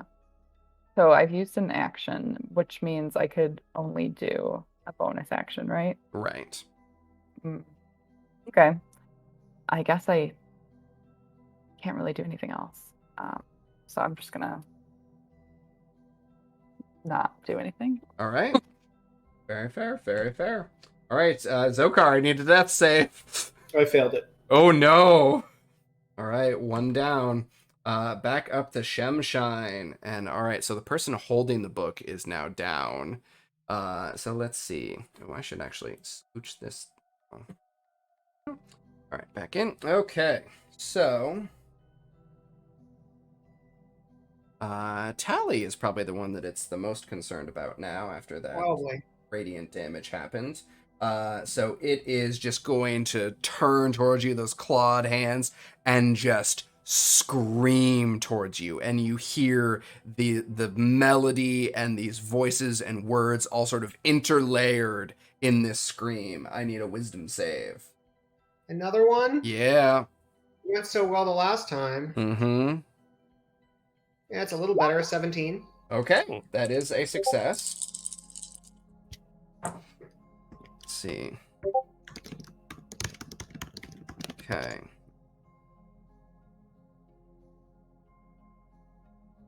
7 psychic damage as you succeed on the save. And you just feel your mind ringing and you sort of push back against it. Good. And that takes us to Azure. Is Sophie next to him right now? Yes. Is this map pretty accurate then? Yes, the map is now accurate. Okay. Shoot. Zokar is still down. Mm-hmm. I'll bonus action disengage and run over to him and pour a potion out his mouth again. All right. Hooray! He's gonna be so full from all these potions. You're- Potion leaks out of my mouth as there's no more room for potion. Does that work? Ooh. Hey! Good. Come, friend. We must kill this thing. I'm having an off day. Right. Allie, your turn. Fine. Maybe I'll hit something better this time. I'm So- actually gonna duck back here. I had enough. I'm just gonna stare it down like a tough feline that I am, and I'm gonna shoot at it again. And I hit it. Oh, yeah. And Sophie's gonna give me my extra damage with her reaction, so that's gonna be a 8, 6, 6, 4. Roll better. Oh, that's better. 22. All right. It now seems to definitely take that hit, take notice of that, and is much more wispy and frail than it had previously appeared, and is, sort of lashing around trying to find purchase. It is wispied. I'm going over here, and then Sophie's gonna take a bite at it. All right. Meow. Sophie misses. Yep. Right. That brings us to Selva. Okay. So wait, so far only the radiant damage has hurt it? Correct. right? And like radiant is very specific, like fire wouldn't count as like light. Correct. And lightning doesn't count. Lightning seemed to be resisted. Okay. Resisted being different than immune. Correct. Okay. Well then I will do a level 2 chromatic orb with my spell slot thanks to Candlekeep's Mm-hmm. generosity. And I'm actually going to twin that as well. Oh. Now, unfortunately, twinning only allows you to hit different targets. Oh, that's right. But I can quicken it. You could quicken it. Okay, so I'm going to quicken it, and then I'm going to use Jolt. Okay. Yeah, absolutely.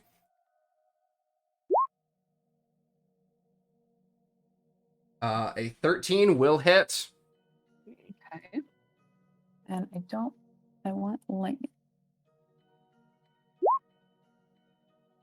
Okay. All right. Takes that hit.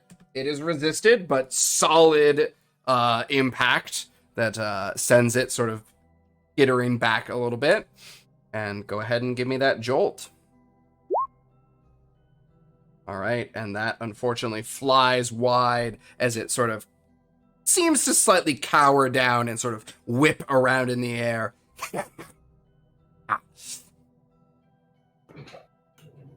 All right, Zokar. What's heavy in this room? Make a perception check. You mentioned a chandelier earlier. How big is the chandelier? Oh, it's a big crystal chandelier. And is it more or less above the table? Is it above Shimshine? It is above the table. I've still got the book in hand. Mm-hmm. How is the chandelier held up? Is it attached to the roof, or is it attached via a rope to some sort of purchase? I'd say it is on a chain that has some sort of winch mechanism around sort of the side of the room. Okay, I am going to move up onto the table and hold the book. I'm going to prepare a mage hand, psychic Githyanki hand action Mm-hmm. to undo whatever winch mechanism is holding it. And I am going to command this. I'm here. I have your book, standing on the table underneath this big ass thing. All right. Very good. That will bring us back up to its turn. You are awake again, and you have its book, so it is absolutely coming for you. As it enters into the square, my prepared action will go off. Also, Sophie gets an attack of opportunity. No, it goes. No. Yeah. She already used her reaction. Also, I will undo the chandelier. All right. Yay! Let's see. And then, so it comes crashing down.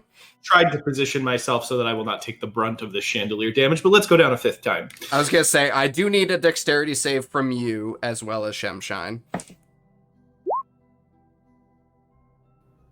What fun. All right. So, the good news is Shemshine fails to dodge. The bad news is, so do you. Mm-hmm. So this massive crystal chandelier just comes shattering, clattering down with a heavy thunk and a chorus of tinkling chimes as it impacts with this heavy mahogany table. And you take a good chunk of damage. Is it more than 43 damage? No. Okay. Well, then I'm fine. And by fine, I mean I'm down. Correct. You're not destroyed. But I do not take massive damage and I'm instantly obliterated. Right. And it crashes down, and there is this screeching hissing as the Shemshine is crushed underneath it, the crystal shards almost puncturing that curtain-like shadowy figure as it is crushed underneath, and you see this inky black mist rapidly siphoned towards the book that you are holding, or that has now clattered onto the table, and then it snaps shut and everything goes silent. There is no more music. Whew. Don't open the book. Oh my god, silence seems foreign now to me. I really hope that the book now says the little girl dropped a chandelier on her, since I was fresh out of millstones. Yeah. I'm gonna go over and stabilize. Just leave me here under the chandelier. We'll push some of the crystal off, and Just leave me here. you're the only one who can probably open your door. Yeah. Oh. There we go. And Teles sort of like peeks around. Oh! Well, that was very clever. You figured out the rules, I guess. Maybe we should also crush the book. I briefly pop out of unconsciousness to say, "What's Alpha said?" And then I Obviously, somebody's crushed this guy before. Indeed. according to the rhyme. It's my general experience that when dealing with extraplanar creatures such as this, and based on its behavior, I'm inclined to pin it to one of the Fey Dark creatures. But Seems about right. indeed, they're generally easier to deal with when you follow their rules and trap them in their own rules. So rather than trying to destroy the book, I think it's best that we seal and contain the book, since it's already a very satisfactory prison. Ellis, I'm not really familiar with the planes. What is the Feydark? It is. Are you familiar with how our world has the Underdark? Oh yeah, I'm an elf, of course. Indeed. Well, We don't like those drow. precisely. Well, it should come as no surprise then that the Feywild has its own underground region that is equally unsavory. So what are the chances that both of these missions that we've gone on have to do with the Feywild? Just noticed a little thread. Is certainly unsettling. I Granted, don't know. the Feywild and the Shadowfell and the Ethereal Plane are all contiguous to our own, so they are more easily interacted with than perhaps some of the more exotic planes, but it is a disturbing trend.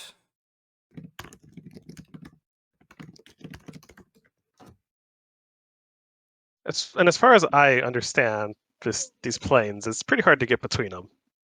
Normally, Well, there's like for the contiguous planes, it is markedly easier, but certainly not a walk in the park. just we've gone through the Shadowfell, I think, right? Was that the one place? And then we saw the Feywild and then the Feydark. Just connecting the dots. Hmm.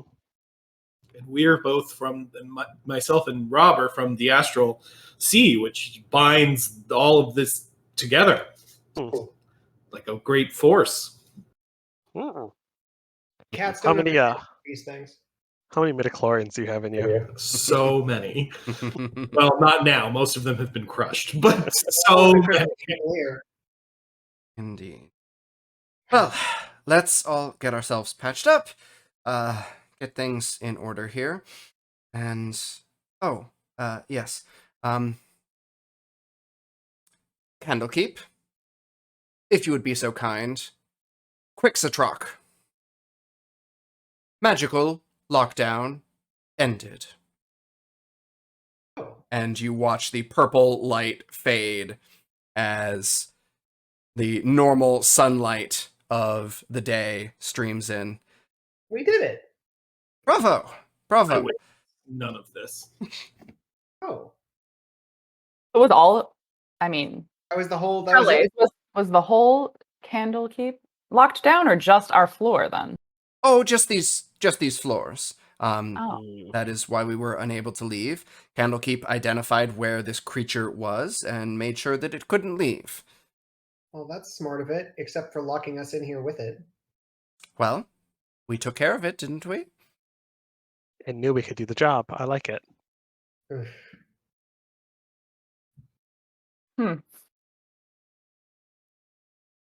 Well, So, let's get is that the ourselves end of it? yes, let's get ourselves patched up and debrief in an hour, shall we?